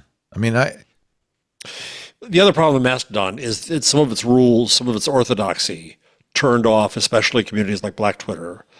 And it's a scoldy place. That's its culture. People say that. I don't know if I buy It is that. scoldy. Oh, And the thing is also, I think microblogging sites, and honestly, just modern social media, the quote tweet or like reblog, but with comment feature is integral. And Mastodon doesn't have that. What's the other one, Paris, where you find out what kits you're part of? Oh, that was a good one. Open Clear Sky. Clear Sky. That's what it was. Yeah, I do like that because you can also then kind of go through and figure out what lists you're on. These are the like starter pack lists of like things you could follow. You could auto follow everybody or put them in there, and you could go and find people who are kind of similar to you to follow. Clearsky.app. But it's weird too, because I think we talked about this before, is that there's also lists to block, which I'm not crazy block lists about. are different. And so some people just get I keep getting added to the AI lists, block lists, and I guess it's not gonna get any better. I think maybe my problem is I just don't have anything to say on these sites. Really, seriously. I mean, I don't think that my one-line thought about whatever building that's materials. healthy and well-adjusted, Leo. That's really healthy and good for you. But some of us are sick in the head, like me and Jeff, and we need to broadcast our thoughts all the time in order to feel seen in the world. That seems a little pathological to me.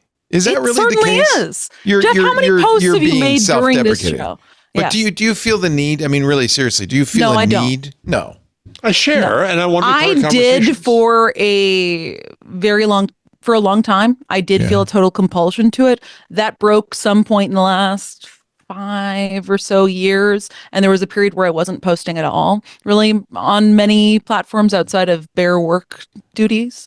But now I'm starting to. The thing is, the reason why I'm stumping so hard for Blue Sky is it is the first social media experience I've had in a while where it feels fun. Yeah. Again. Yeah. And I feel like posting just for posting's sake. And that's a lovely time. And I find decent conversations. And I Yeah. can I make fun. I make reference to the Hitler Grußen, the Hitler greeting, and you know what's going to happen. Immediately, I get some number of reply boy bots, but I just block, and they're gone. And it still works. What should I post if I were to post on this Regis, platform? I hope you're not going to say that you're I would quitting. say post exactly that. What should I post if I were to post on this skeet platform? If you look at my skeets, there's a lot of that. There's a lot of like, I got nothing. What? Well, I will say there is a want for you to be on there. I think my post about either when I was on Twit this week or this show last week, just posting about the show, I don't know, got some traction, and a bunch of people were in my replies being like, Leo Laporte, I forgot he was still doing this. Well, Is he I on get Blue that a Sky? lot. Should He's I still alive? Like, no, but they were just like, where can I follow him? What's his happened to handle? him? And Patrick was like, added your handle, but it hasn't been active in a while. So, you know. The way I have it set up right now is when I do a blog post. But really, my guilt is I don't ever blog post either. When I do a blog post, it goes to Threads, Skeetland, and Mastodon. And I think it's now can go to LinkedIn too. But that's because it's microblog. That's crazy because those are so many very different like audiences. It does a nice job though of formatting, and it makes it look like it's. And I'm a believer in a posse. I believe that the right way to do this is have your own site that syndicates your content to these other places, because then you own it. I mean, yeah, I think that's good. But then also you're not going to be in a conversation with people. You're going to continue to have No. Actually, it these does. It sites goes feel- back there. No, their comments go back into my blog. I know, but they're comments on it. But you're not like a lot of my posts on something like Blue Sky are in response to stuff I see across my various feeds. And it's because I'm getting a feel of the site and listening to all the other people I follow. And you're not going to get that if you're just in your own silo. But again, I will say that's a very healthy and well-adjusted approach to social media. So I applaud you. And I think if you want to continue to choose peace, you should do that. That's what I'm choosing, by the way. I'm also not watching the news every night anymore, and I'm really trying to limit my consumption of media because it makes me feel bad. I would prefer to live in ignorance. That's a problem right now. Well, so here, did I ask you this question before? What is my responsibility? Oh no, I asked my therapist. What is a common mistake? We're your free therapist. Yeah, exactly. What is my responsibility as a human on this earth? Am I supposed to get upset and march in the streets What'd about your everything? therapist say? He said you should pick your battles. Don't chase after unhappiness. Oh, that's so California. Oh, that's just so It's good California. advice. No, and I also think it's like if you are like we need a burning Leo the candle at both ends and getting outraged at every little I thing. just want to sit down, you at play some my point piano. will be burnt out and won't have the energy to care about things that are important to you further on down the line. So you got to play your piano. Let me see what my little AI friend says about all this. It's been listening, you know. I know. Which one is this? This is still B. I haven't got the plot yet, and I don't have the little pearl on my temple yet. I'm still waiting. Let's see. Frustration. Oh no, that's an old one. Here we go.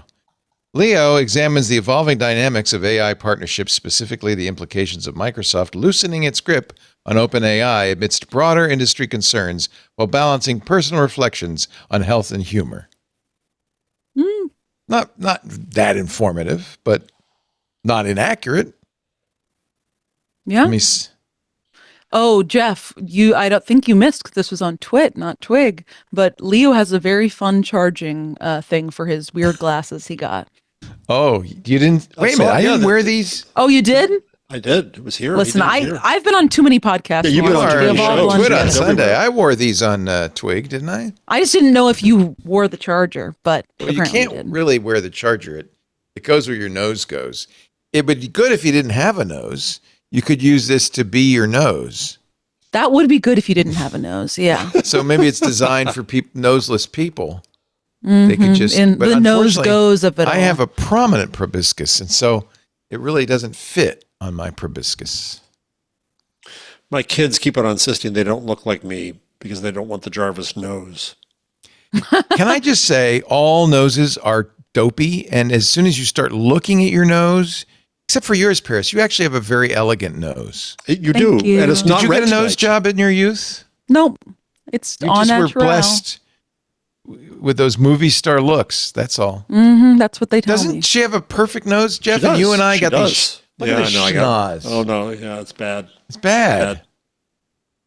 But I would just see. I think that most All right, people's wait, noses look dopey. For Benito's sake, we have to do a We have full to- nose.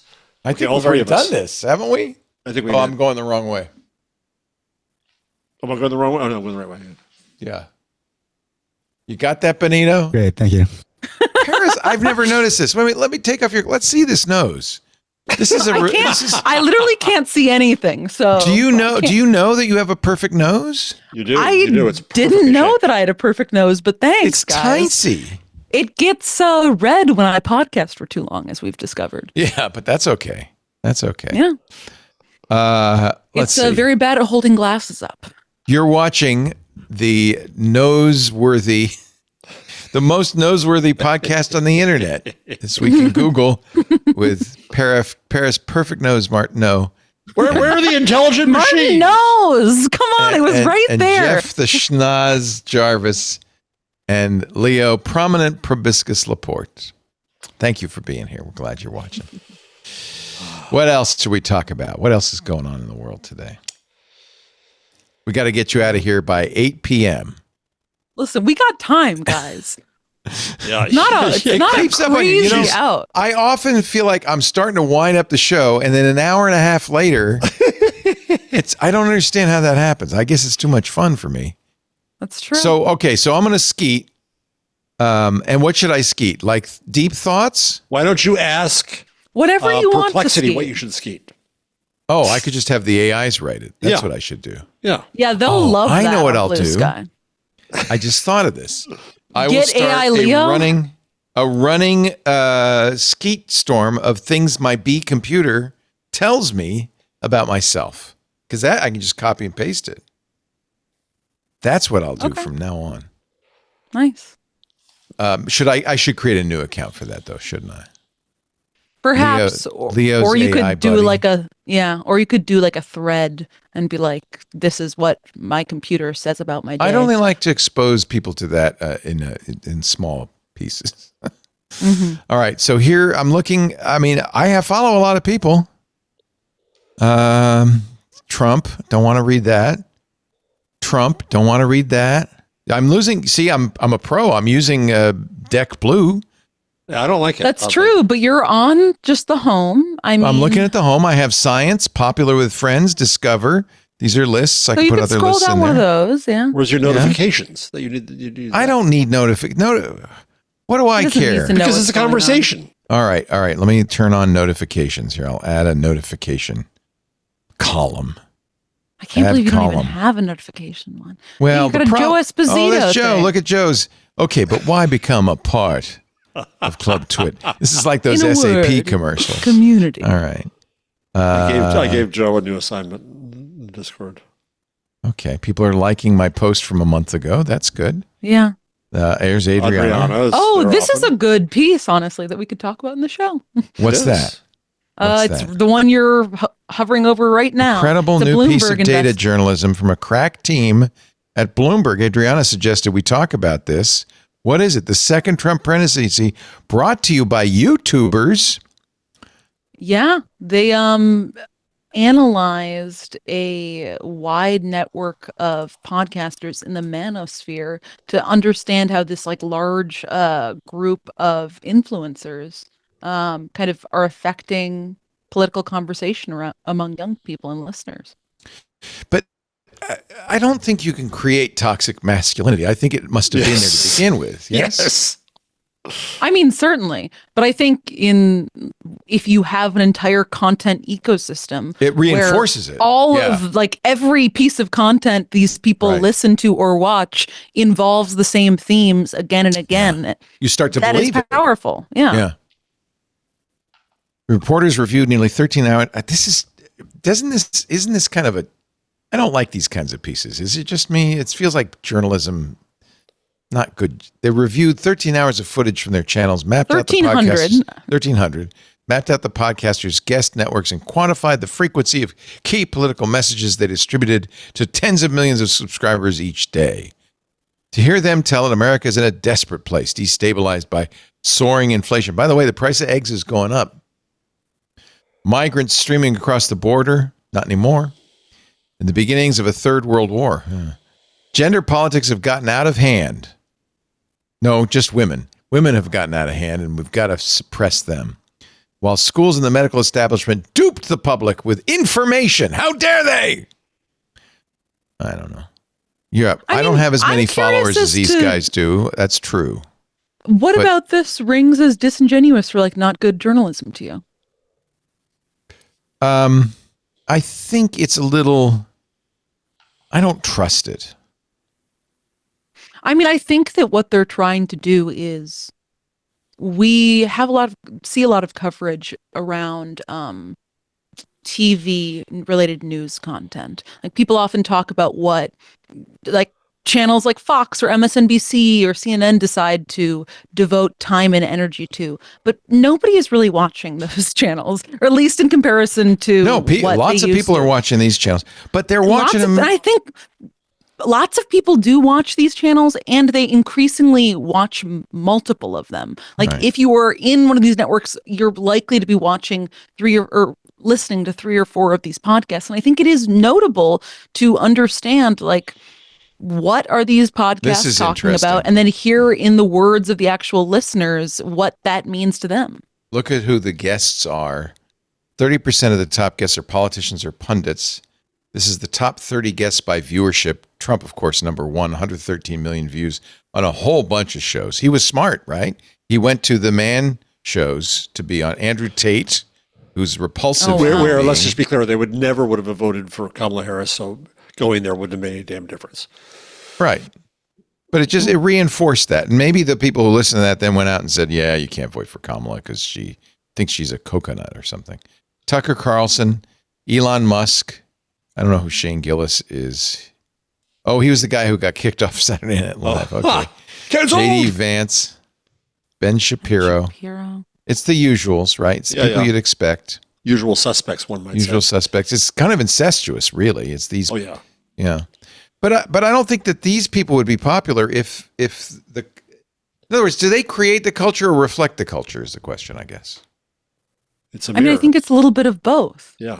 And I think that's what makes it interesting to try and analyze this, is at a certain point, you go from reflecting the culture to creating the culture. If you assume that there's, like it's a chicken and the egg situation. But at a certain point, when you are one of the top, 20 podcasts in America and have a huge audience, you are a tastemaker, and your opinions and the voices that you choose to elevate or not elevate can have a considerable influence in the world. Let me ask a related but less difficult question, Paris. Since you're fashionable, where do you find your fashion now?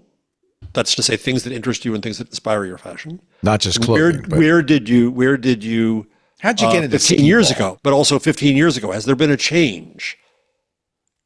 Did you read magazines and now you do things? I don't think that's what I'm trying to get to. I'm trying to think. It's your peer group. When I was a kid, or like a teen, I used things like Tumblr or Instagram more to determine fashion. Now I don't really. I guess I use not just fashion though, or not just people clothes. out in the world. Things you're interested in. Things that I'm interested in, like interior design and stuff. I use books now. Like I'm much more judicious about it currently. But was there somebody in your life that got you interested in interior design and mid-century modern, or did you just kind of come upon it? That's a great question. I don't think there was. I think I just Traditionally, came it's upon been it. peer groups. But Yeah. you're also of an age, you never, so there, I mean, Anna Wintour set fashion in America. Damn it. For some people. And it came, no. Nobody I know dressed like Vogue. No, but it trickled down. But it percolates, yeah. It absolutely did. Absolutely did. And that's gone. That's gone. She doesn't have the power she did. No, and my point is that, Well, I don't think that's even a Paris's good age, thing, right? It's a great thing. So I love it. Well, I mean, I think that that's kind of what a story like this is getting to, though, is, and the rise of influencer culture is the people who are tastemakers are, it's not one person, it's like Yes. 50 to 100 fragmented. people. It should be But fragmented. It is right. fragmented, but it's still concentrated in the sense that, like, instead of being one person for everyone, it is like these 20 guys for men ages 15 to 35. But, you know? but this is my point, that's is that interesting. that happened because that came from the culture into those guys, and everybody on YouTube is trying to build an audience. And so they Yes. are they're not self sui generis. They're not like, Right, oh, I'm going to right. get on there and be me. They're saying what would bring me the biggest audience. Yes. And so they are reflecting the culture. Yes. And the good Or news is it's not vastly the culture, a very small slice of it. The good news is YouTube is vastly fragmented, as are all of these channels. So you can find a mid-century modern channel, which you probably do follow much smaller channels than these big giant channels, and much more fragmented. And so that's the good news. Is, I mean, look, we're not that dominant in the culture. We have, I don't know what it is, 700,000 monthly listeners, uniques. So it's not millions, but there are lots of us. There are lots of these little slices out there with the long tail, so called. Yeah, but like I on YouTube still tries to serve me This Benito, all our this producer. kind of stuff. Like every once the in a while, it recommendation. will surface like a Lex Yeah, Fridman clip that's a or good whatever. point. Where like I am very good about pruning my own algorithm, and I still get that stuff popping up. That's a good point, that there is a thumb on the scale, which is these social networks promoting what they think you're going to want to watch. based on the behavior of others. Yeah. But that is a thumb on the scale. You're right. I didn't think about that. So there was a paper that I'm trying to look for right now and I can't find, by Peter Thornberg and others from the University of Amsterdam, that came up about a week ago. I can't find it. That said that supposed disinformation, misinformation, and all that, it turns out does not come from populism, does not come from right or left per se. That a huge amount of it comes from a very small slice of extremist right. And that the point is that if we keep on thinking our problem is disinformation, no, our problem is societal. And what is it that makes people vulnerable to that siren call? And that's what we have to deal with. Go ahead, Paris, sorry. Sorry to interrupt you. I think that's a really interesting point. But I would also argue that if the research shows that the instigators and creators of disinformation are a small number of extremists, that's a much more manageable problem than trying to tackle all of culture. But we're not tackling the right problem. Yeah. Right. And I mean, I think part of one of the things I thought was interesting about this great investigation by Bloomberg is they also just kind of they break down many of the popular subjects and themes across videos in this huge network of, I guess, like popular creators. And it's stuff that has made its way into the election at a national scale. Like around the time that people like started talking about the election being rigged and spreading this big lie, that started popping up on like 40% of these podcasts. It also found that around 30% of the videos mentioned transgender people. Right as this was percolating to a national issue. It's an interesting way to look at the culture. They came at this with a preconceived notion. We're going to find the influencers who are creating toxic masculinity and see what their influence is. What they didn't do is let's look at the top 20 YouTube channels. Right. Because the number one is Mr. Beast. The number two is a Hindi channel called T-Series. The number three is Nursery See, Rhymes. Leo, this is what this is an old mass media way to look at it. This the is, top one exactly. on Twitter is small. It's tiny. Given the whole of the culture. We think that means it's a Super Bowl. No, it actually doesn't. It means it has a bigger number than others. None of the people that they talk about are in the top 20. But don't need to Bloomberg be. covers almost all of those top 20 regularly. Coco Melon, the business of Mr. Beast, all of those things are regular things that Bloomberg does cover and has reporters on. I think that this is a way to look at, instead of like what Jeff is talking about, looking at this from like a monoculture perspective of what are the most popular of popular things, you need to look at it as a slice of the whole. Yes. This is a There's no more distinct mass. Yeah, but what I'm subgroup saying is they within the came mass to it media. with this they set the set of things that they're going to look at. They said, let's look at toxic masculinity. Oh my God, there's toxic masculinity on the internet. Oh, I see what That's you're saying. true. Yes. Well, no, I mean, What they that's came not to it with. They didn't say what are the most influential channels on YouTube. They said, let's find toxic masculinity on YouTube. Well, guess what? I would argue that's incorrect, because it's not about toxic masculinity, which I think has become kind of a buzzword. They said, how can we identify the podcasters that What's their criteria? Their criteria is podcasters that are mobilizing America's men to lean right. Like And guess what they male found? podcasters. A bunch of podcasters who are getting America's men to lean right. I mean, I don't think that that's the part of this that is newsworthy. It's more, we know that these podcasters exist. It's a like qualitative study of who are they? What do they cover? In what ways do they intersect? It be more interesting Leo, to see who are the most influential people on? But that doesn't mean anything, because the most influential is tiny compared to what our perception is of mass media. There's no Super Bowl on YouTube. Right. This paper Well, says, Mr. Beast is pretty not tiny. No, but given what's the proportion of population? Oh, He I does don't not know. influence the population. He's no Walter Cronkite. That's gone. That's the problem. Is it's hard to get out of that I think mindset. among a certain group he is. That's right, and that's not a whole culture. Yeah. To read from this paper, and this is why Well, I none think of this is a whole culture because it's all fragmented now. exactly, yes? exactly. So it's okay good. to look so at a they slice. figured out let's look at a slice of the culture. Yeah, that's okay. And talk about the people who are influencing it. Because this paper I'm referring to says populism, left-wing populism, and right-wing politics are not linked to the spread of misinformation. These results suggest that political misinformation should be understood as part and parcel of the current wave of radical right populism and its opposition to liberal democratic institutions. And so what they found was, in analysis, that there is a slice that is pushing that part of America.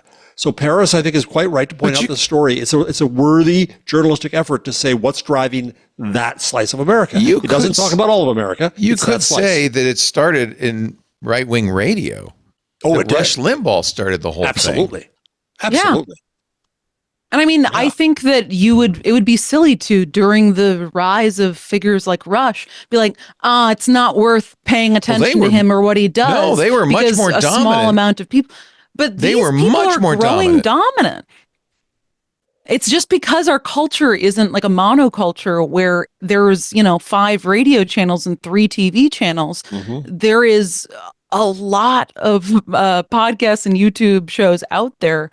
And this, I think, is a viable way to kind of look at changing media media habits. Mm-hmm. Yeah.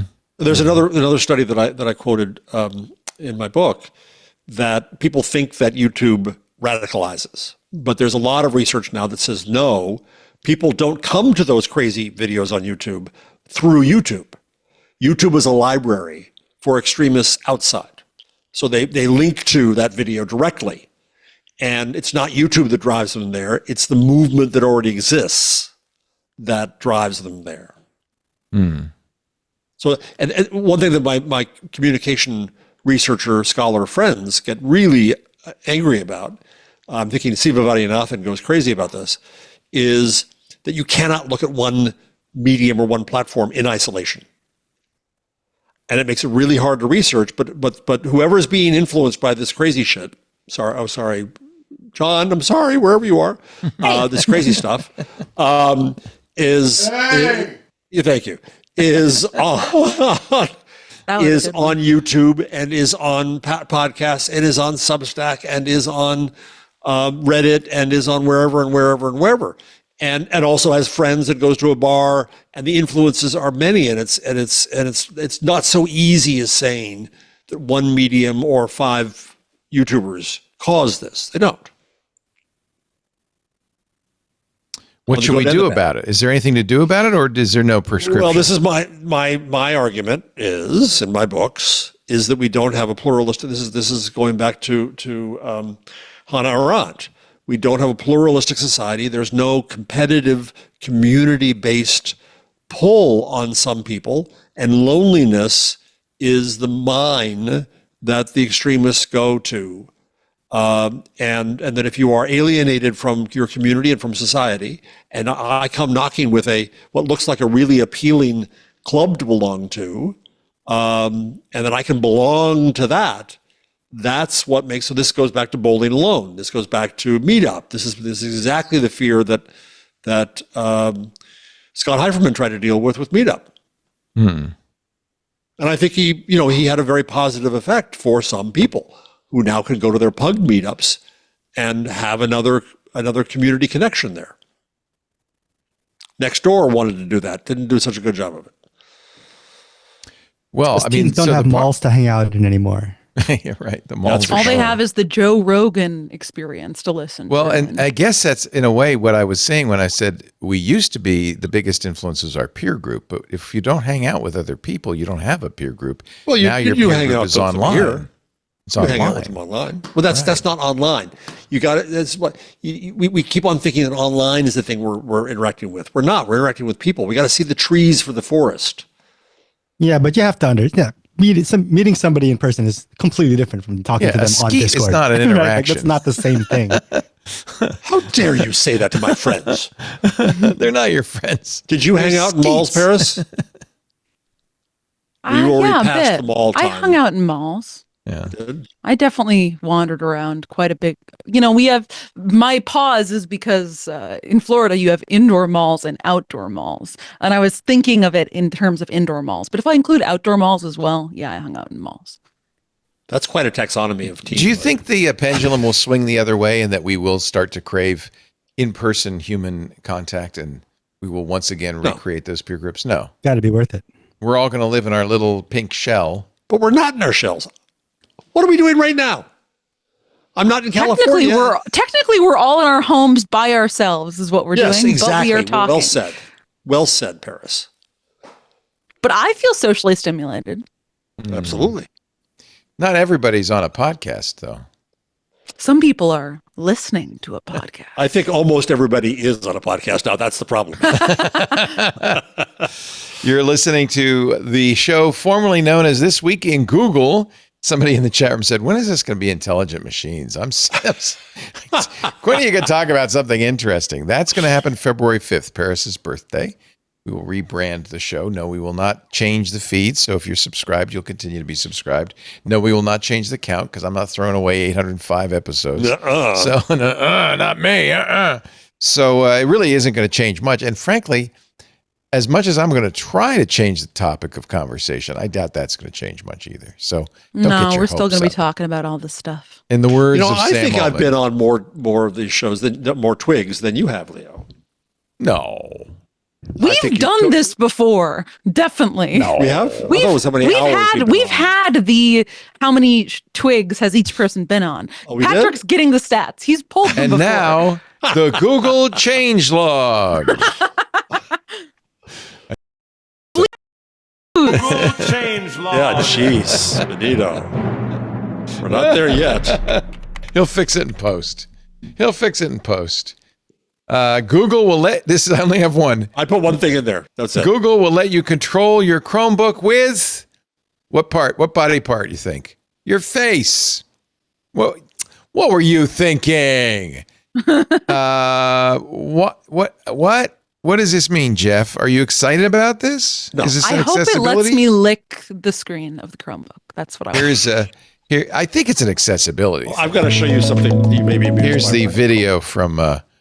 So yeah, if you can't maneuver a trackpad or a mouse, you can use where you're looking to move the mouse around. I think that's cool. Oh, what was Jeff is missing a lot of keys. No, is what I'm he's trying to show you. us. A friend of mine got the Samsung the hell's going Chromebook on here. What is this? And what is going on? It has a numeric keypad on it. What are you showing us? Hold the phone up to your face, Hey, Granddad. Grandpa! Now you know why we he go. needs to control the Chromebook with his face. What? So What is I it? had to put there's a numeric keypad on it. Tape on the keypad. I had to put tape on it so that I don't hit those keys. Oh, and I put tape over here so I can go to the center of the keyboard because it's driving me nuts boy. because the keyboard is off center. Driving me completely crazy. And that's the local change log. The outro file is missing. I don't know what's happening to this. There is some bit rot going on. People are eliminating files right and left. They're stealing things because they want Jeff, mementos. You need to clean your keyboard. I say this is a dirty keyboard haver myself. No, You this gotta is clean a it. brand new clean keyboard. I had to put these tapes on here to make me remember to go to off center. By the way, Jammer B in the Discord just shouted, "Hey, Hey, Jammer B. hey, miss Jammer you. B." Hey. All right. Hey, have to say hey again. Have to Hey, say at least more we've got hay? one sound cue. Oh no, that's not it. Bye. I have a bunch of them. When he came up to visit, I had him record a dozen of them, so I never. Walgreens has replaced its refrigerator doors. The FTC put out an interesting study saying that pricing was affected by your socioeconomic situation. More and more we're seeing almost predatory retailers. Walgreens replaced its refrigerator doors with ads on the glass. Giant screens. Giant Show screen. you And that you should surprise, have surprise, it didn't work out that well. Because what? They didn't have Coke. No, because No, they got in a huge contract dispute with the startup that they partnered with, I believe. And the startup then also didn't properly deliver the screens to them. But so then Walgreens didn't pay. So then the startup shut down the screens. they So turned no one off could the see what was in screens. there. Yeah. It's Walgreens, by the way, not Walmart. Walgreens. Let's make that And to be clear. clear, the screens aren't clear when you turn them off. No, they're just solid. screens. Yeah. I would have thought the problem would be it looks like there's stuff in there, but there isn't. Did they have a camera? No. With the way it is designed, yes, that's right. I go in like, oh, they've got plenty of lemonade. And then you open it up and there's no lemonade. Nothing because in it's just there. a picture of lemonade. They have lemonade pictures. You're over there Okay. licking the screen. You might be interested in Nokia's reaction to the iPhone. I actually put that in there ages ago. I thought that was really okay, cool. never mind. No, this is good. In 2007, the iPhone came out, and this is from Aalto University. The presentation that Nokia gave its executives on the release of the iPhone. And that's why they say, yes, it is iPhone, because we didn't know at the time. Now, remember, Nokia was dominant at the time, but they realized that this was going to be a problem. I don't know how to zoom. You got to this scroll in. within that box. You have to scroll within that. Way. Apple iPhone is serious high-end contender. I want to make it bigger. Let me make it, zoom it in. Fit that to the No, that's just page. going to make it. No, that's going It to. doesn't help. It doesn't What is that understand thing where it to the is. top left of it? Is that no? What's going on? Grandpa? Can you help us, Paris? I'm just down. Sorry, I'm confused because just downloaded it. Because Patrick just posted the stats for your guys' Oh, tell Twitter us, appearance, tell us. and you're perfectly matched, 720 and 720. Whoa, that's funny. Oh. Well, you might have So to take a week first off. one to blink is gonna be the dominant Yeah, host. you might have to take a week off. So I've downloaded the presentation, so now we can see it in all its glory. Yes, Apple iPhone was launched. It is iPhone, says the Nokia executives. Basically, It's a nice hand model. isn't that pretty? That's good. Yeah. I think they probably spent way too much time on this presentation and way too little time on how to respond to the iPhone. They thought it was Basically, only they going to said- affect the high end of the market. They kind of realized they were in trouble, though, that Yeah. they thought, well, we do have some stuff. In fact, on the Hacker News thread discussing this, a lot of people said, man, I loved my N90. It was a Linux-based phone from Nokia. If they had just put more effort into that, they might have competed. And I agree. They had some really nice phones, but it all went away. This was the beginning of the end. Microsoft bought them, tried to do some phones, put it out of business. Did you have a favorite Nokia? I have the N95 still. Maybe I got rid of it. The N95 was great. That was a video camera. It was wonderful, and the N90 was great. And look, there's Gizmo. Paris's favorite phone named Gizmo. It's true. She's a little gizmo cat. Yeah. Could have named you Nokia Gizmo. Don't show Potatoes. it to people. She really just wants to. It's all she wants to do. I think there's something inbuilt in cats that they want to do that. I don't understand. It is really true. They do that. Our cat does the same thing. Take this. Yeah, they turn around and say, "Flash Among us." Us. All right. Another one is the Ankler is going to start a standalone creator economy publication. I found that interesting. Is the Ankler a publication itself already? Yes. What is the Ankler? It's a showbiz publication, I think. Okay. And they want to do one on the creator economy. This is Hollywood. This is how Hollywood works.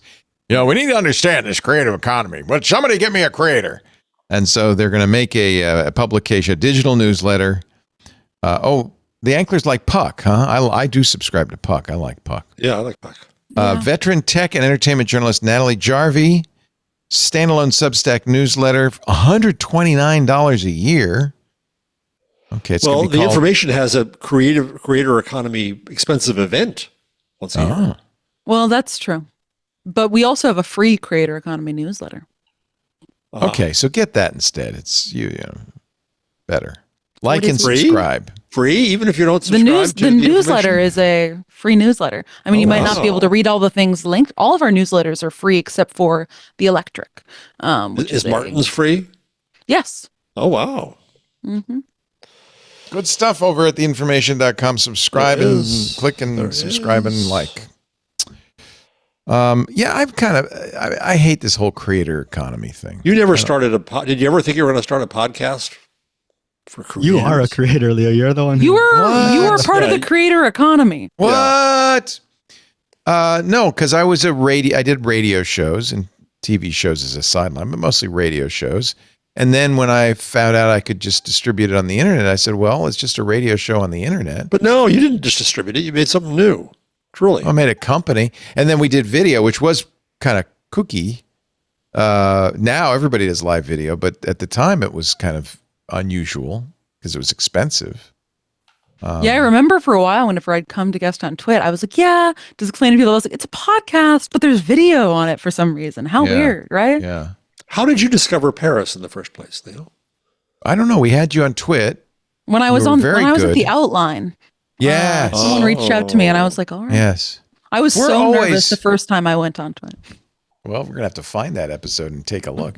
We're always generating lists of people we want to have on. That's a constant thing. And we were as soon as Paris was on, I said, okay, more of her. She's great.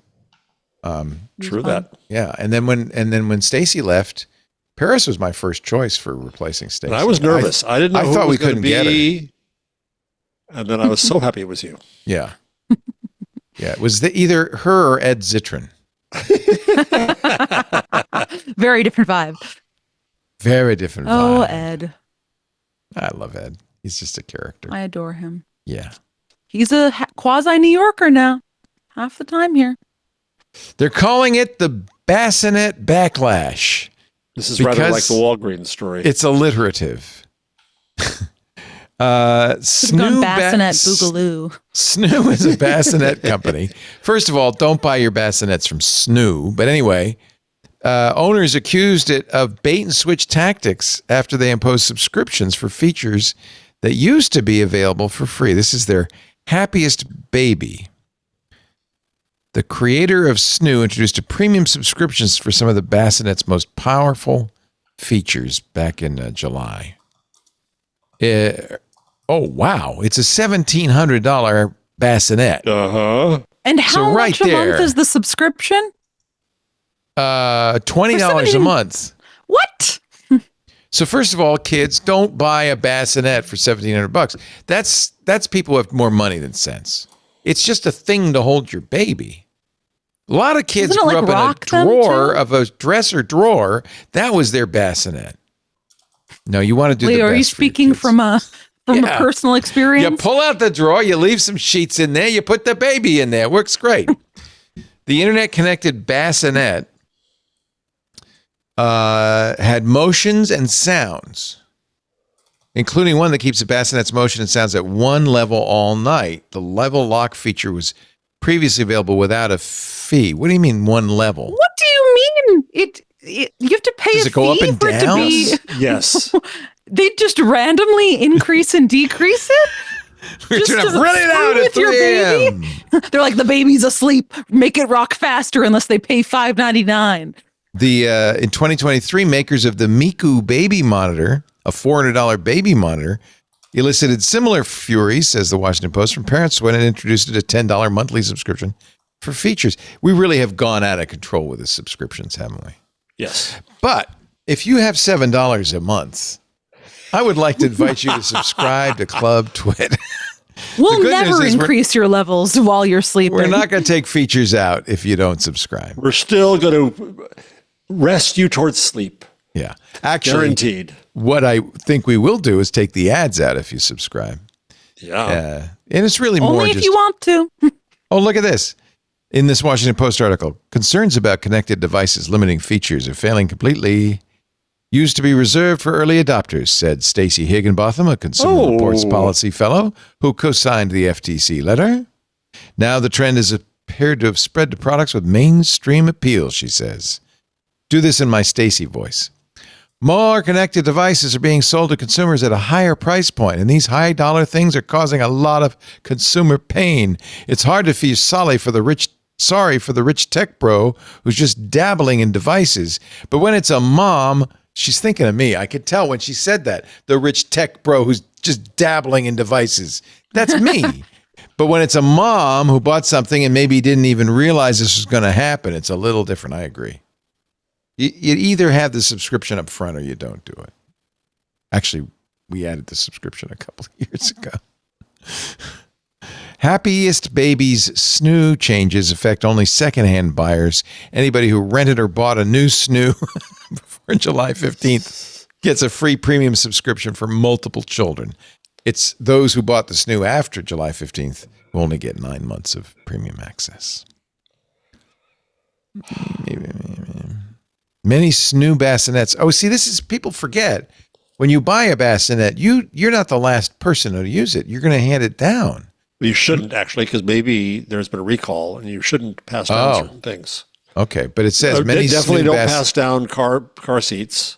Oh, really? No. Oh, no. Because of recalls. Yes. Well, if you pass it down, Yeah, I pass guess down probably. the paperwork. Yeah. Many Even snoo bassinets cribs. have changed owners up to 10 times. Oof. Well, I mean, if it's $1,700, I'd sure hope I so. see why. Yeah. You can rent it for $159 a month. What? I'm telling you, you pull out the dresser drawer, you put in some nice comfy stuff, maybe a sheepskin. That's a perfect bassinet. No, we had a bassinet for the kids. That's what you do. One bassinet or two different? So there is. Did they reuse? I think they reused it, but we were the single owner, so any recalls we would have known about it. Probably did hand it down. I think almost all that stuff got handed down. Elon Musk says, yeah, I cheat. I'm a cheater. Surprise. I'm a Shocking. cheater. Surprise. He admitted account boosting. Gamers have been pissed off at Elon Musk for some time. I'm sorry, PO'd at Elon Musk for some time because he keeps claiming he's like, he told Joe Rogan, I'm in the top 20 players in the world for Diablo 4. And then gamers go, well, we watched your video, Elon, and you clearly bought all of that gear by some poor Chinese guy who had a game all night because you don't know how to play the game. You know, we're looking at the... Actually, when he was on Rogan's show. He showed the clip? No, I saw the clip. Oh, you saw it? And Rogan, though, was like at one time like a professional Quake player, like a very high-level Quake player. I didn't know that. So I could see in his eyes that he was skeptical. He was like, no, you didn't put the time in. I know you didn't put the amount of time in that you need to put in to do that. Musk says he has high scores in Diablo 4 and Path of Exile 2, both of which are challenging, to say the least. Some players spend most of their waking hours, grinding through dungeons and battling monsters so they can get these, add-ons. An answer to Musk's unlikely gaming prowess was provided in a video posted on YouTube by top Diablo player number 1, Nico Rex, which showed what he said was a direct message conversation with Musk on X. In the conversation, now again, we have to take Nico Rex's word on this. In the conversation, Musk admits to account boosting, usually done by paying somebody in China to play for hours. Nico said, "Have you level boosted and or purchased gear resources for Path of Exile 2 and Diablo 4? Musk responded with a 100% emoji. He later added, "It's impossible to beat the players in Asia if you don't, as they do." Guardian could not, this is the Guardian, could not independently verify the transcript. Musk did repost the video to his X account. Okay. That's kind of the seal of approval. Interesting. Musk had permitted Nico Rex to post it, he says. Everybody who looked at it knew, right, Benito? Knew. Yeah, I mean, if you see him play, it's obvious that he doesn't know what he's doing. He made rookie mistakes no expert would make, including... Look, the whole point of Diablo is the drops, right? You defeat somebody, you get a drop, you get some guts. He walked right past valuable items, just walked right by them. You know why? I don't need that. I can buy it.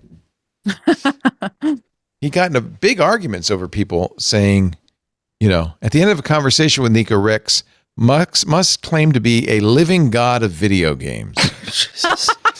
That's and me then whenever the I really defeat Baldur's creepy Gate thing 3. is, did you see Grimes' tweet? No. Which did have that hostage vibe. Grimes tweeted, "Just for my personal pride, I would like to state that the father of my children was the first American druid in Diablo to clear Abattoir of Zir and ended that season as best in the USA. He was also ranking in Polytopia and beat Felix himself at the game. I did observe these things with my own eyes. There are other witnesses who can verify this." That is, And I That just made is another $10 million. crazy.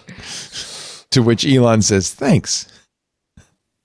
And then David says, "He outgames me regularly, hardcore." Yeah, okay, fine. First of all, who cares? But what's sad is for the richest man in the world to lie about his prowess. No, this is actually telling about what actually matters to him. Yeah. He wants you to like him.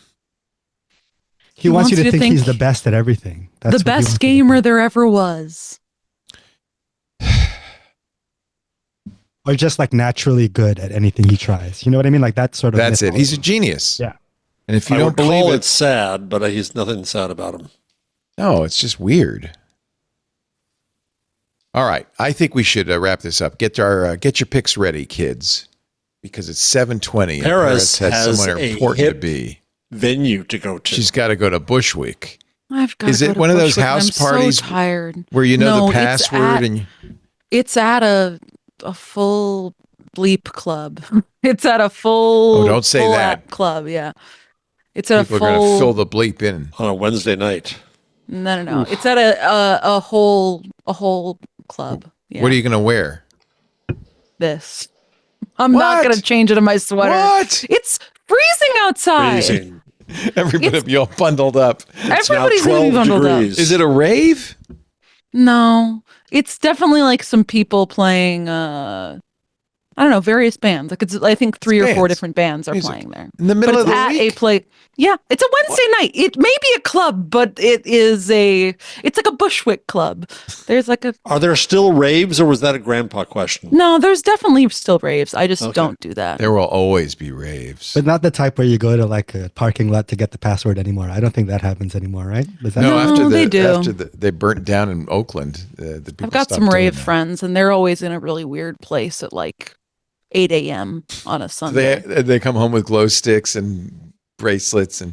I mean, now in the current age group, the rave friends I know come home to where they have perfectly prepped a skincare routine, all of their pajamas, a light Oh my meal, gosh. and some water that they have, and then they pass out. And I'm like, good for you, I guess. Got to do a mask.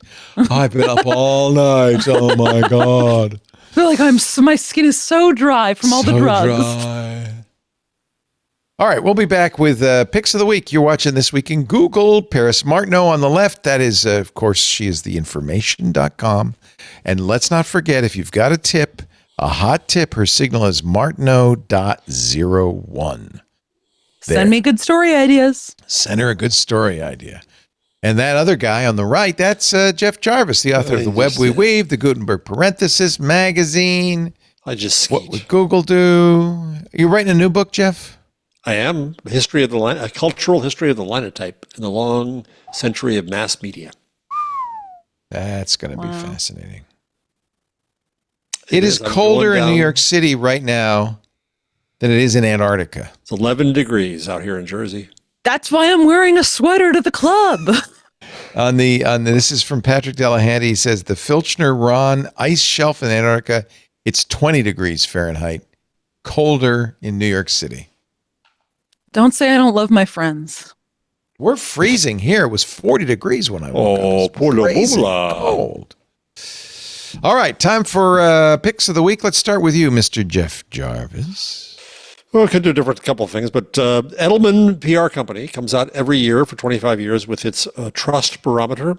And it came out this year, and the entire topic, when is my machine's going off? Your machine. Your battery's No, my dying. screen just went blank, and I don't know why it's doing Well, that. I can play 28 you can days go of to it. media slides. Is this it? No, it's the one above that. We can do that too. Well, okay. You're talking about Whiner or Whining, Wither yeah, News. so it's all about grievances. It's the whole Festivus world every is day of the whining. year.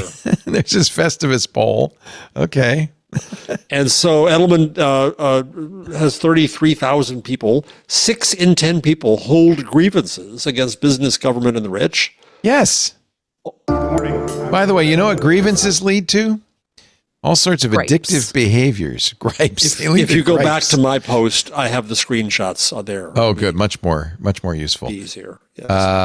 Job can't see it right now. insecurity. So That's- but stay here for a second. So like more than half of people believe their job is threatened by globalization, economic pressures, and technology, which would say that as if tomorrow, 1/2 of all jobs should go away. Yeah. So that's not reality, that's perception. So where does that perception come from in what I call a chicken and rotten egg cycle? And if you scroll a little more, since I can't see it, here's the chilling bit. Go back down, down. Yeah. Maybe Chilling. you call it up at Apple, but I call it down. No, just go back to the That next was paragraph down. where it was. You mean up? Jeez. Here? Or higher? This is the first Go thing. one screen down. This is the Then second go another thing. screen down. And This it is says, the "Here's third thing. No, now you went too far again. Oh, you want He this wants the big quote? italicized No, I quote. won't want that. No, I want above that. Above. Earlier in it. Can't tell you There. how gripping No, this earlier. is. Earlier. Okay. This is great Earlier. radio, guys. Yeah, Earlier. yeah. Earlier. Up. Stop. Here's the chilling bit. Okay. Okay. A majority of young adults age 18 to 34, 53%, see hostile activism as a viable means to drive change. The percentages are lessened for older people, so it averages out at 40% see this. Of that total, What is hostile activism? well, I'm going to answer that for you. Okay. 27% say, I can't see it now, so I can't read it. Say, I love the airtime. I love the screen time, but I got to see it. Jeff, go up to the top and click Leo Laporte's screen instead of meeting. Let me make it bigger for you. Here we go. All right. Go ahead. Thank you, Paris. Thank you, young lady. So 27% see hostile action as engaging in online personal attacks against individuals who you see as standing in the way of the change you want to see. Oh, wow. Online personal 25%. attacks. 25% would create or share exaggerated or even false online content God. to influence public opinion. Oh, boy. 23% threaten or engage in physical violence against institutions, and this is my emphasis, or groups. Now that you this- see as standing in the way of the change you want to see, and 23% damage or destroy public and or private property to bring attention to the change you want to see. But I have to be fair, and this is always a problem with polls like this. They They weren't asked if they would do this. They were merely asked, would this be a viable means to drive change? Would it work? Would any of you say that attacking someone violently is a viable means of change? Yeah, but it doesn't mean they would do it. It means, but they're saying it's viable. They're saying it's okay. It also depends on the kind of change you're talking about. I mean, to be honest, like most of the big change in the world had come through violence. It does. I mean, to play devil's advocate, you could say that the one that you were shocked most by, to threaten or engage in physical violence against the institutions or groups you see as standing in the way of change you want to see. That's the, civil rights movement. It's also January 6th. It wasn't. No, a lot of the civil rights movement was nonviolent. Hello, it's Dr. also King. beating Hitler in World War II. So like that's a war. And Gandhi. Well, okay, anyway. I think the examples of violence are far more than the examples of nonviolent. Here's another interesting one. So fear of discrimination. Yeah. Fear of being discriminated against surges across all demographics. And if you are a person of color, makes perfect sense. But in America, 48%, 48% of white people say that they are the victim of discrimination. What? Right. That's the kind of grievance world we live in now. Now you think, okay, this is why people don't like DEI, right? Because they feel like that's discriminatory. Well, that's what's brought them to this. But you think, okay, journalists are going to say, well, we're going to fix that. Not so fast, Clark Kent. Media, the belief of many people, more than half, believe that news organizations would rather attract a big audience than tell people what they need to know. That's probably true. And among people who are high grievance, they have low, medium, and high grievance. 3/4 of people believe that. Yeah. They also fear going down that leaders lie to us. 70% of people this year believe that journalists and reporters lie. 68% business leaders, 69% government leaders. They're not AI. No, they're suspicious about that. There is definitely a trust problem in this country, created by our leaders who lie. To be honest, well, and others. Trust in all news sources declines. Interestingly, the most trusted news source, search engines, 63%. This is global. Traditional media, 58%, owned media, 47%, and social media, 42%, which you should see, I think, is good news, is people don't trust social media. Finally, the only good news here is people still trust scientists and teachers, though that's why certain angles of the country are trying to attack them. I'm surprised to hear that. I thought that there wasn't a lot of trust for science. This is worldwide, so it's this is global. That's global. Okay. This is 28 countries, or in some cases 27 or 26, yeah. So I found that to be sobering. Disheartening, yes. That is disheartening. I'm not a fan also of polls. I'm not either. I hate them. No. But I think they rarely reflect. I prefer columns. Well, if it's a Festivus poll, that's different. That's true. So the media slides have a few interesting things in them. Are they also on this? Blank again. I can't do it. Go ahead, show my screen. I'll scroll up for you. There you go. You're a very bad scroller, Leo. Influence is earned through compassion, not power. That's the end of this. That's all. That's all. I'm saying the other thing on the rundown. Oh, there's more. But we want to get Paris to her fancy club, so we could also mention the whole world is whining that Netflix's UK audiences now surpasses BBC One. Wow, isn't that interesting? That's a big deal. By the way, Netflix response to raise their price. Yes. Yep. Exactly, and stop reporting how many people. $17.99 a month. By the way, so expensive. I know. It is. Almost a Bassinet subscription. Yes. Gosh. And it doesn't lull you to sleep. You have a choice between your baby and watching Squid Game. Did you do my Cacio e Pepe story last week after I left? We did. We did, yeah. Did you laugh at me? Yes. Mm-hmm. Well, I laughed at the recipe that the scientists came up with. I would. Leo doesn't believe in science. He's part of that percentage of people. He's like, this is ridiculous. We don't need Parmesan this. cheese, salt, pepper, and pasta. That's all you need. The key to making it creamy is the pasta water, not some phony creamy thing you're putting in there. But pasta the point is, it's not as easy as you insist. Don't put cornstarch in your cacio e pepe. I think, you get kicked out of it. That's a mistake. Yeah, I'll never forget going over when I was a kid, going over to somebody's house and they were making tomato sauce and they put cornstarch in it. And I thought, I'm never eating here again. Why? I was a kid. I've never thought about cornstarch in any way thickens positive things. or negative. It I mean, thickens things. I know, It but thickens why your would you be gravy. against a thickening agent? Because a He's a good little snob. I was a little 12-year-old snob, is why. My mama never puts cornstarch in the pasta sauce. What is your pick of the week there, young lady? My pick of the week is this podcast called Genrevision that I found last week and have really been digging. I found this because I watched in honor of David Lynch, Wild at Heart with some friends this weekend. And as I often do now when I'm watching movies, I want to hear somebody talk intelligently about it in a podcast so I can help process what I just went through. And I've done this a million times where I type in the little name These of are some whatever of the movie. worst movies ever made. Well, I mean, so the thing is, they do movie reviews by month, basically, and so they could. I think this month could be some of the worst movies month. They most okay. recently do Because some of They'll these are do, good. Like Galaxy Quest was good. I like that. They'll that's do looks various like a whole Sigourney themes. Weaver block. It looks like a whole Yeah, it so looks like like a they'll do Sigourney. a Sigourney Weaver block, Yeah. or they'll do a screwball comedy month. Oh, Or okay. different things like that. And so I found this podcast, and I've truly tried so many podcasts for movie stuff. This is the first one I found that I was genuinely entranced by. The hosts do great, like, textual analysis of like each movie, but then also kind of the actor's performance, just everything you'd want from someone talking about a movie you just watched. And they're funny too. They have a section in the show where they talk about the shelf, which is like pairings with a particular movie, like what other movie or TV shows would be similar to it. I don't know. I've listened to like 5 or 6 episodes recently, and I really would recommend it. And Paris, you need to find film YouTube.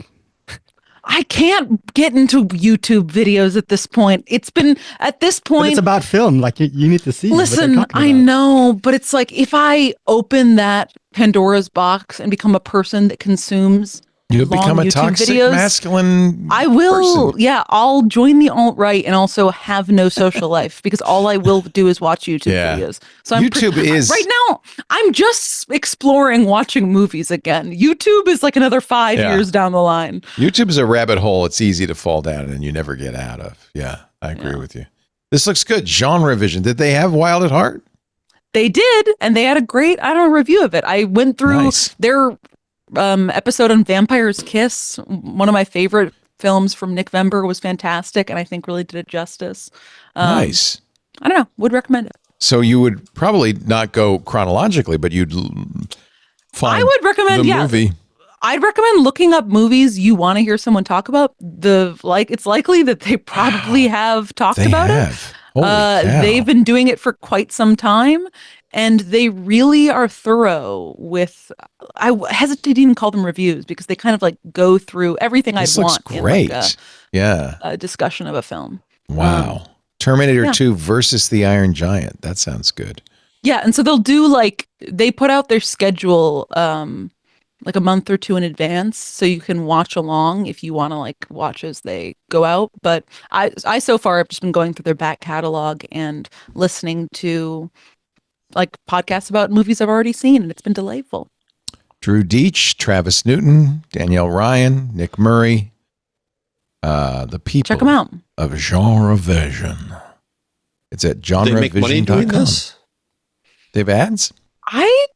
They have subscriptions. They don't have ads, but they do have a subscription. They have a Okay. Patreon. Yeah. I don't know. It's a great question. Yeah. But- and yeah, they're it's cheap. on They're wherever less than you've us. got. Yeah, podcast. $5 a month. It's wherever podcasts are. You can Wherever watch you most of the get your Genrevision. podcasts. Nice. That's good. I like to support other podcasts, especially if they're good. All right. Thank you so much, Paris Martineau. Get out of there. You got to go to Bushwick. You got 20 minutes to get to the rave. I hope you have a wonderful True. time. I shall. Do you have, I'm curious, because Petaluma's music scene is almost entirely cover bands. Is that the case in New York? No. No. It's the center I of mean, the darn they have universe. cover bands, certainly, but it's the bands I'm going to go see are going to be playing all of their own Music. Almost all the bands here, and they're good musicians. There's Petty Theft and AZDZ. No, and- but I mean, that's the thing, I think, in smaller markets. I have friends Maybe in that's the it. town where I grew up. Yeah, that's how it They're works. all musicians, and basically can't no play your bar own will book music. you. Yeah. The thing is, bars don't book you unless you're a cover band. Yeah. Unless makes except for the sense. city, you have to play in the city. Yeah. So big cities, you're going to get original music. Yeah, you're Honestly, in the boonies. I want to hear songs I know so I can sing along. I mean, that's why. That's why, yeah. They're playing to the audience. I think we're going to see the Illegals this Saturday. They're great. Oh, and Eagles cover band, I guess. yeah, Illegals. Okay, I right? thought that was. I was like, huh. No, they're In the age of illegals. Donald Get Trump, it? No, pretty they're fine. not illegals. Yeah, yeah. They're illegals. And the Illegals, good news that's is that good. the lead singers are contractors, so it all ties in. He's missing one finger on the guitar, but it's okay.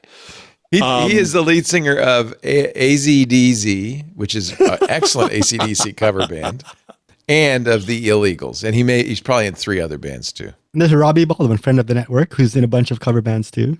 That's right. Robbie does all of that. Yeah. He's got a Daft Punk cover band. Remember he made the helmets? He's got a Devo cover band. He's got Devo. Yeah, Robbie's great.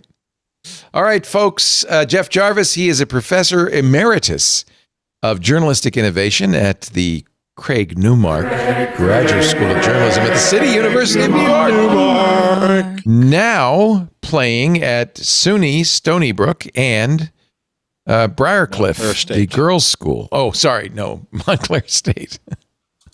Have you ever thought of teaching at Briarcliff? The girls' school. Where did you It's come just up with that? so feminine. I don't. It's I love toxic that you femininity gave a week. little description of it too, as if this is part of your shtick. I don't know where I came up with that. Anyway, It's a school for girls, not a girls' school school. for school. A ghoul for skirls. Exactly. Thank you, Jeff Jarvis. Buy his books because God knows he needs the money. The Web We Weave, the Gutenberg parenthesis magazine. Buy 2 of that because it's cute and you can give it to somebody. Thank you, Jeff. Thank you, Thank Paris. you. We love you guys and it's so much fun doing same this show. back. I hope the audience feels the same way, although I have my doubts. we do our best, guys. We're just trying here. We're just trying to do what we can to make a good show. Hey. I know. I know. We do This Week in Google, soon to be Intelligent Machines, but we're going to do it at the same time. Nothing else is going to change. Just the name and the music and the album art. No more of that silly, I almost said fruity, but you can't say that anymore.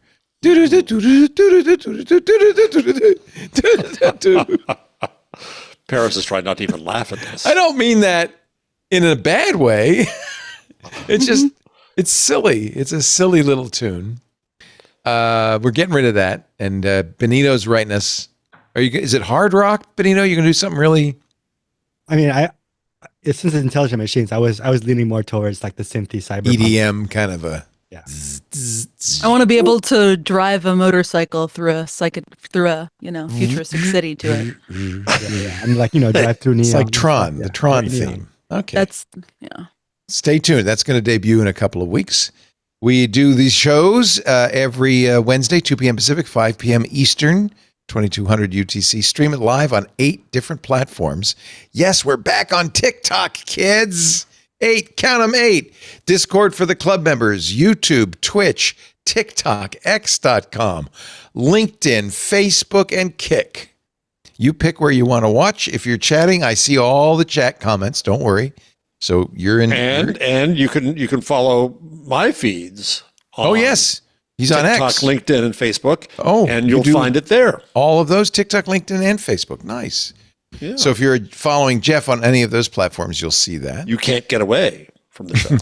After the show, we make on-demand versions available, audio or video, on our website, twit.tv/twig. There's a YouTube channel dedicated to the video, but of course, the best thing to do is subscribe wherever you get your podcast, your favorite podcast client. Download it automatically, and you'll have it every week so that you can shake your fists at the clouds and grievances, all your grievances with us. Thank you, guys. Have fun tonight, Paris. That's wonderful. And Jeff, enjoy your sad little microwave meal. Paris is going to go out in the cold.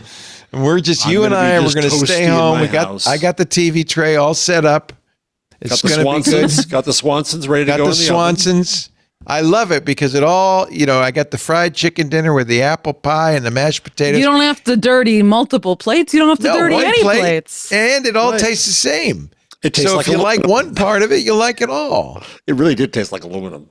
Yeah, it was all kind of cardboardy And that's because why it tastes like aluminum, if one part is cold and frozen in the middle, it's that's still not fine. good. No. Oh, it was magical how they did it. Do they still sell Swansons? Because I'm having a little bit of a craving for the old TV dinners. Did you ever have them in Paris? Your parents wouldn't do that. Even if they still make them, it will not taste anywhere like It's a ConAgra brand. Coming in hot is their slogan. Oh, Lord. Okay, fine. Thank you, everybody. We'll see you next time. Wait. One last. On eBay for $145, I'll you can buy a 1960s Swanson turkey cranberry mashed potato dinner. I hope it's just the box. What? Buy it, Leo. Buy it and eat it all. $45 or best offer. Oh, my God. Look, tangy cranberry sauce. Peas look at this. In butter sauce. Oh, that's a fridge magnet. I got a fridge magnet, which would be excellent. Hold you know on, what's weird, though? Modern fridges aren't magnetic. That's messed up. That's really messed up. Where are you going to put the kids' pictures? 1970s Swanson TV Well, that's turkey cheap. dinner. $6.95. $6.95. Oh, it's a What magnet. I just put up was These are all magnets. I don't want a magnet. No, 145. If you go up in the Discord, I put it. The more expensive Then we'll ones let poor are actual Paris go. food. All right, Paris. Thank you so much for everybody. We'll see you next time. This week in Google. Bye-bye. Bye-bye. Bye-bye.